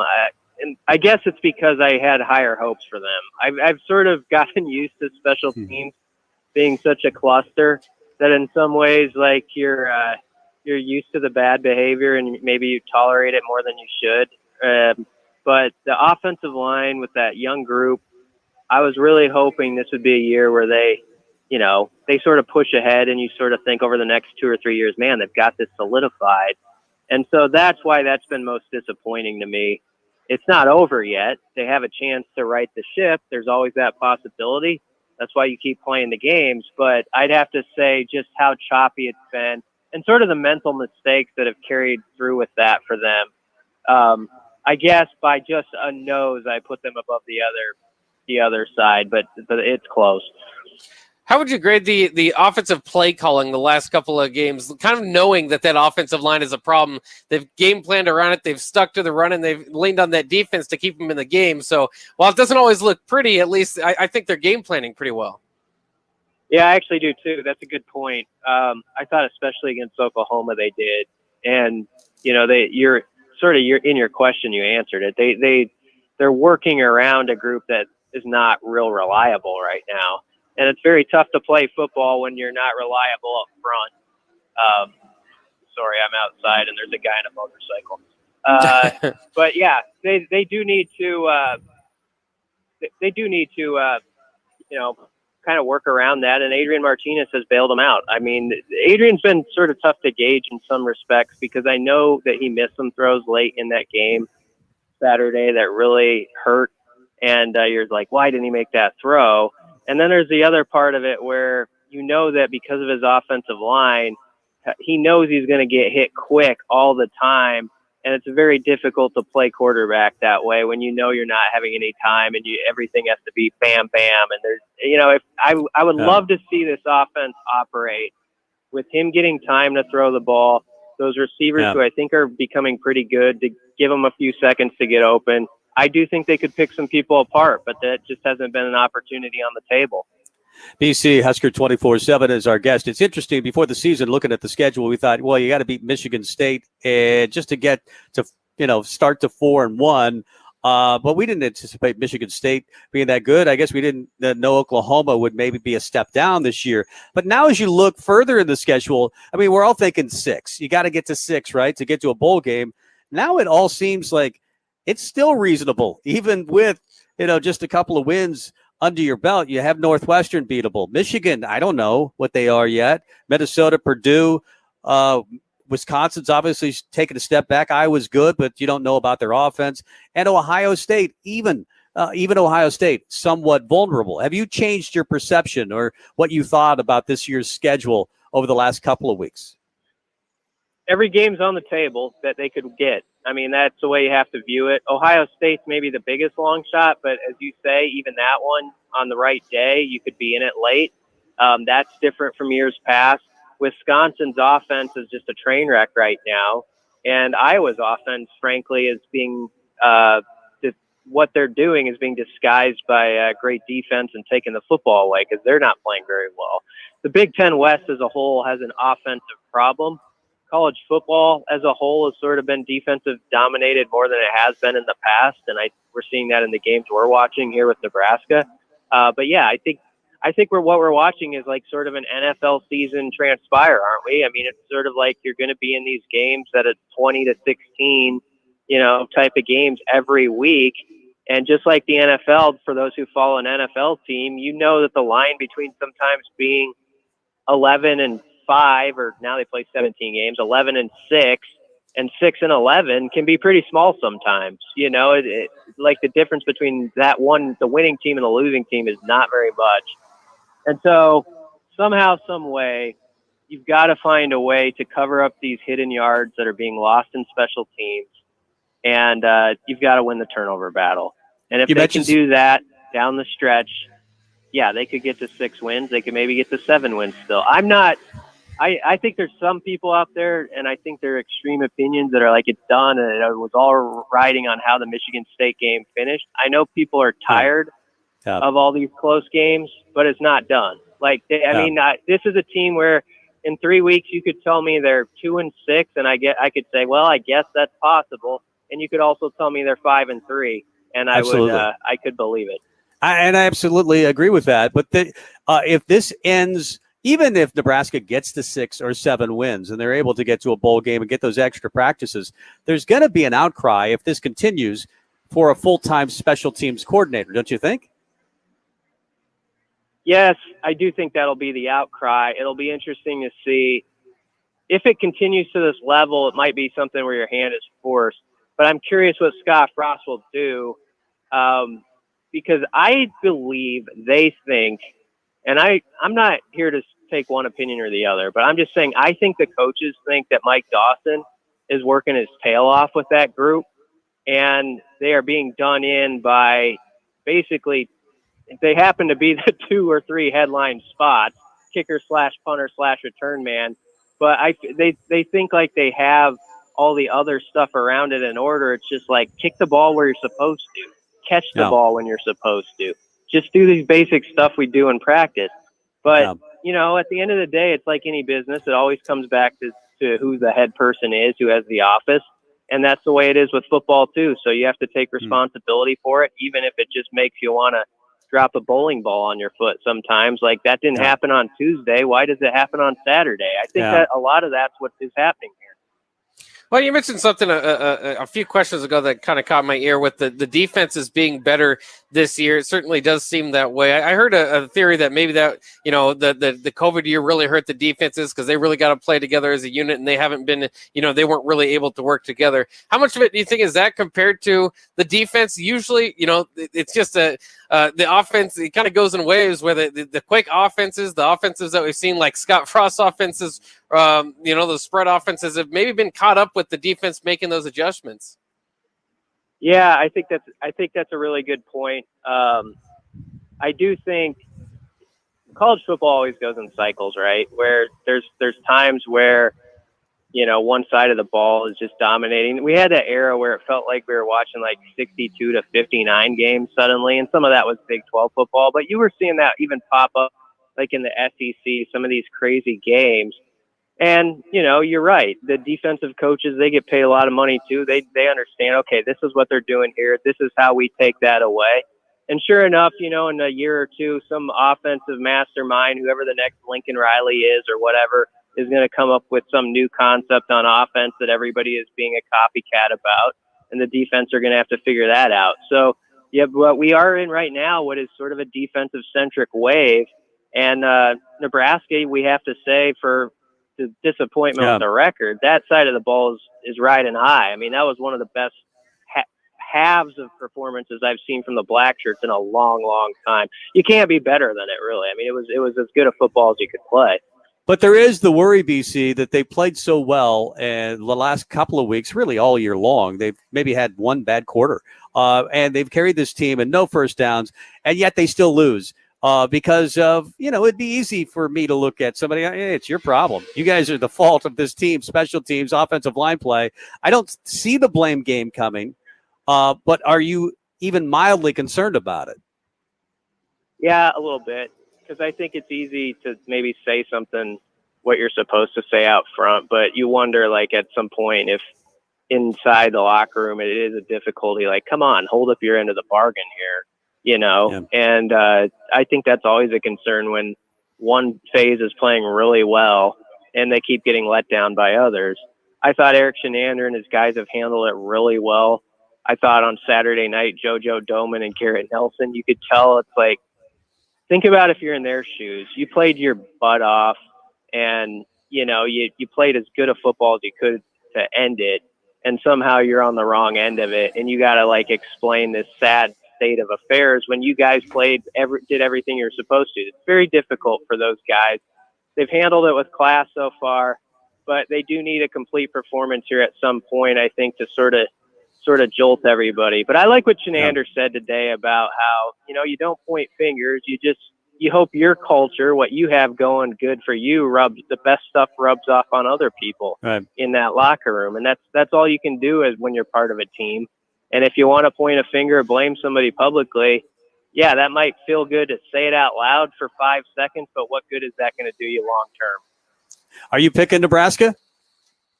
Yeah, I think they'll win this week. I mean, I think it's going to be Northwestern. I know they're not great this year, but you know how they are. They'll come in and they'll make it a 23-16 game, something like that. So Adrian's got to avoid the turnovers as usual. And I'd love to see this defense. They're playing at such a great level, but the next step, they talk about more, it's that pick six. It's that 2 or 3 turnover game where you just basically you set your offense and special teams up to win it no matter what. Even they can't get in their own way because you make it too easy for them. Brian Christopherson, Husker 24/7, BC Husker 24/7. What's your level of excitement for Nebraska hoops? It feels like it could be a really good year, or it could maybe be even better than that.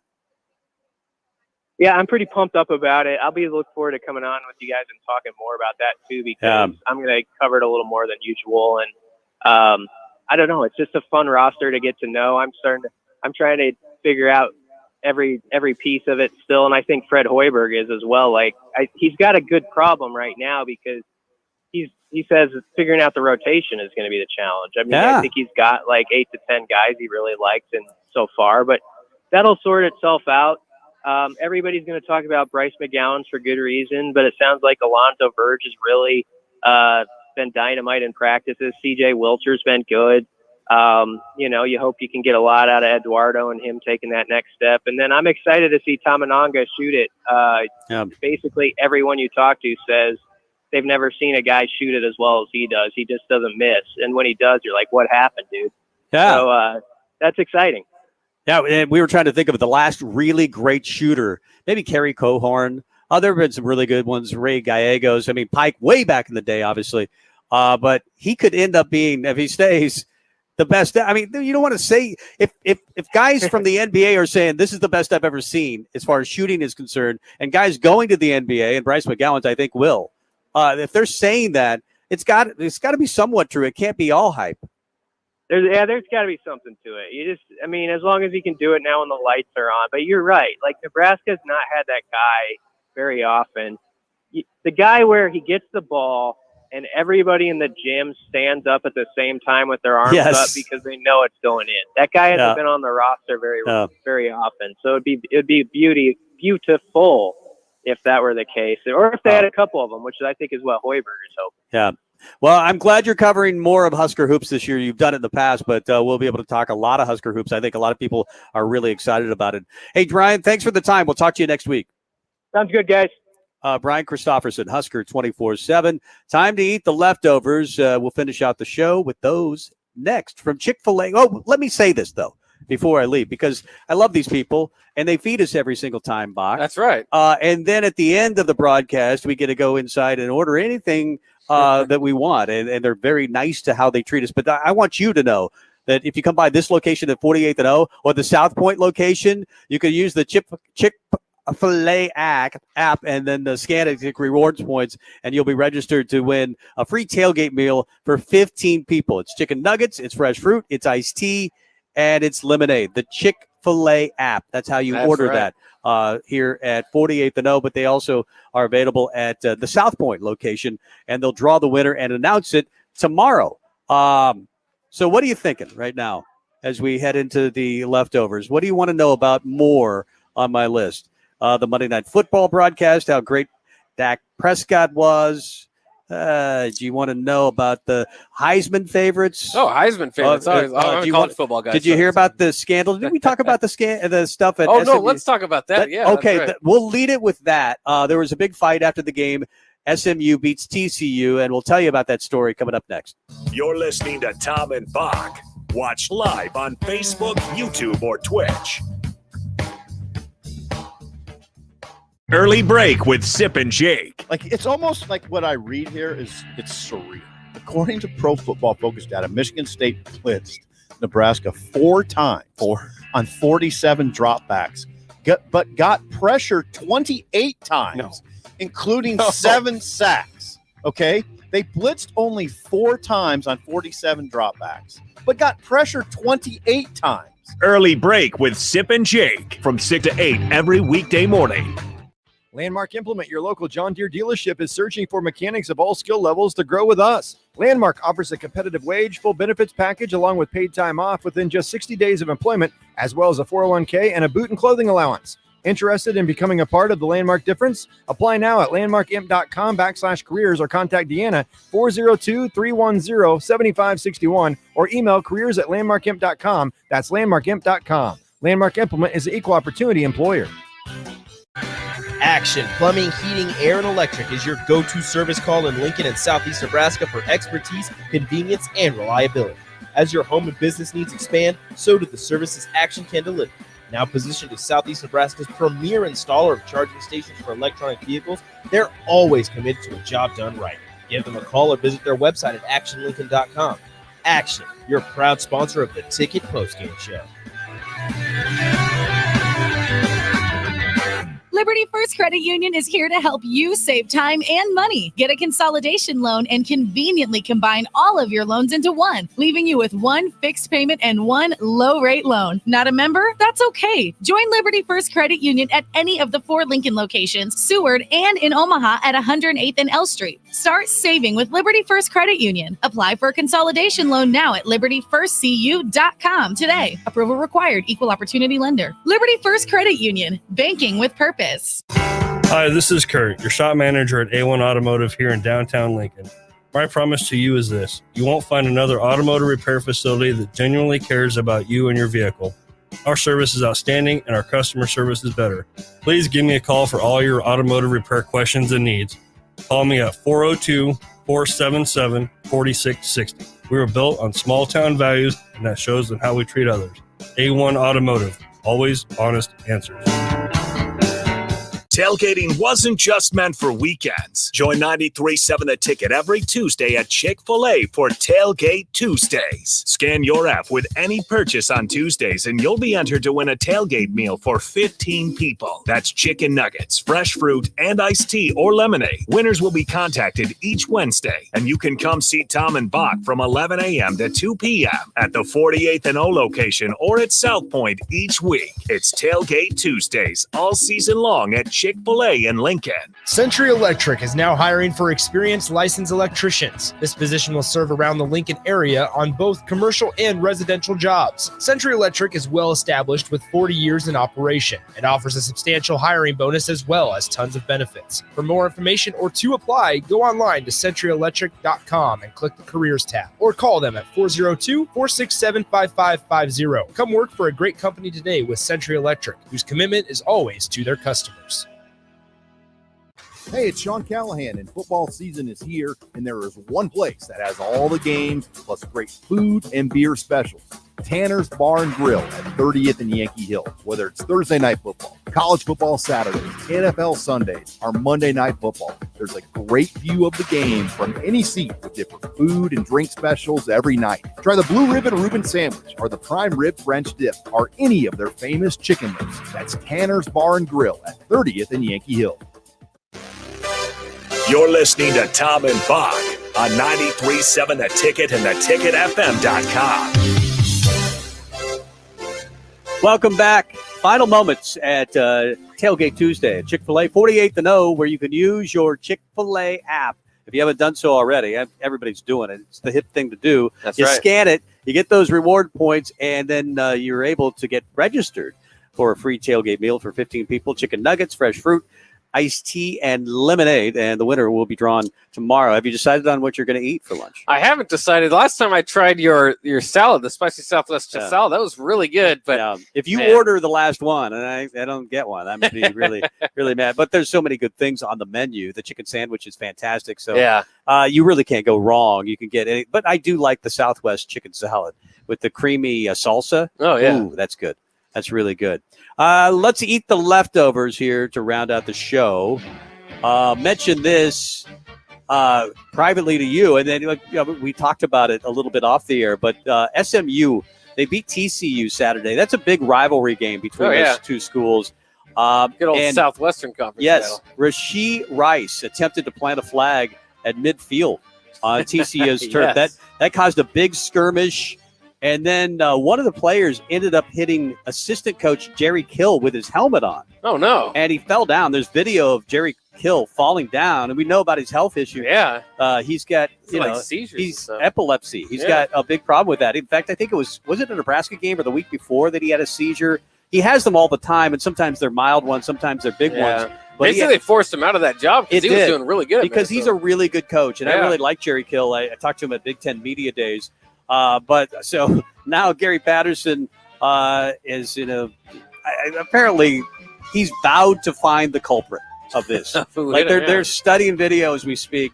And if they find this guy, he's going to be in a world of hurt. But that's crazy that you would run into a coach with your helmet on. I hope it wasn't intentional. Yeah, I hope it wasn't intentional. I'm going to believe that it wasn't, just so I feel better about myself. I think I also think if you're Jerry Kill, there's certain guys that you can just stay out of the skirmishes. Jerry Kill should probably stay out of the skirmish, even if you're trying to help. Maybe even them running, the guy just caught him and tackled him. This week's I do like the planting of the flags, though. That's always fun. You do like the flag planting. And if it causes a skirmish, that's even better. Baker Mayfield, the biggest planting of all time, right? Yeah, that's right. That is, if you were to rank them, it would be number one. Maybe that's a box 10 at some point. Yeah, that's right. DJ Uiagalelei, no longer a Heisman candidate. Neither is Derek King. Neither is C.J. Stroud. They're way off the board, or at least falling way off the board.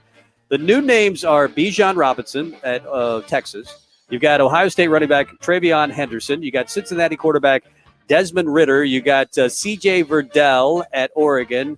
Spencer Radler, J.T. Daniels, Bryce Young, Matt Carroll. You like any of those names? I like those two at the top, and they're colliding this week at Ole Miss in Alabama.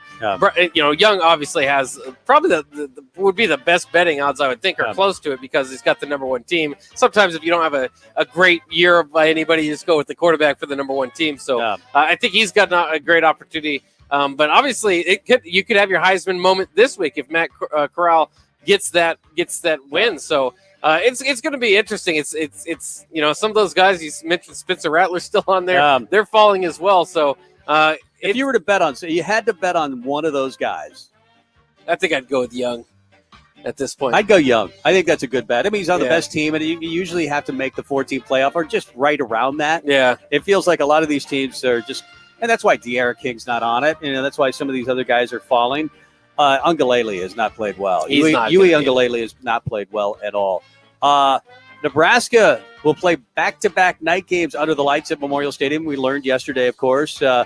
Northwestern this week, homecoming is at 6:30. Then the following week, it's going to be on ABC, number 14, Michigan. That'll be 3 night games in a row. It's pretty cool. Yeah, it is pretty cool. Now, it's a little bit different than getting the big draws. You're playing on FS1 and BTN before the ABC game. It's better to get all those on ABC, but you'll take FS1 and ABC national television either way. BTN is somewhat national television, but it's not quite that draw. But still, to get that nightcap game is going to be fun. Forget about the TV numbers and who's watching. Just the vibe in Memorial Stadium. In a game that they really need to win. I mean, we're all predicting a win. I can see it coming a mile away this week because Nebraska looks like the better team. But, man, if they lose it, that turns the narrative on this season quite away. That's what I mean. Late in the third quarter, you start hearing groans from Memorial Stadium. It could all flip-flop, certainly on that. Bears quarterback Justin Fields was 6 of 20, 68 yards in their loss to Cleveland on Sunday. But he was sacked 9 times. A lot of the Chicago pundits, the insiders, are blaming Matt Nagy, and some of them want him fired because of that game plan. No read option, didn't give him max protection. It felt like they set him up to fail. What are you feeling about him and Matt Nagy as a couple? Well, I think it'll take a while to get going. We're seeing a lot of these rookie quarterbacks take their bruises, and it's a little bit different. Again, maybe it's in that we talked about with college football, maybe the same way in the NFL where the defense is catching up because these rookie quarterbacks have been able to come in and have success, and it's just not happening this year too much around the league. 9 sacks of Fields so far this year. That's second most for a rookie quarterback in like the last 20 years. He is. I wonder if he's thinking twice about choosing Chicago. Well, he didn't choose Chicago. Yeah. They chose him in the draft, and he was happy to go there. But that's a bad offensive line and a bad team. We are at Chick-fil-A. We're going to go inside and eat, but come on by, use your app, and scan to win that meal. The chicken nuggets, the fresh fruit, the iced tea, and lemonade, the meal for $15. We are leaving, Bock. Let's do the show again tomorrow. Wave to the camera. Wave to it. Happy hour is coming up next. Bye-bye. Hi, Sean Callahan here of Husker Online.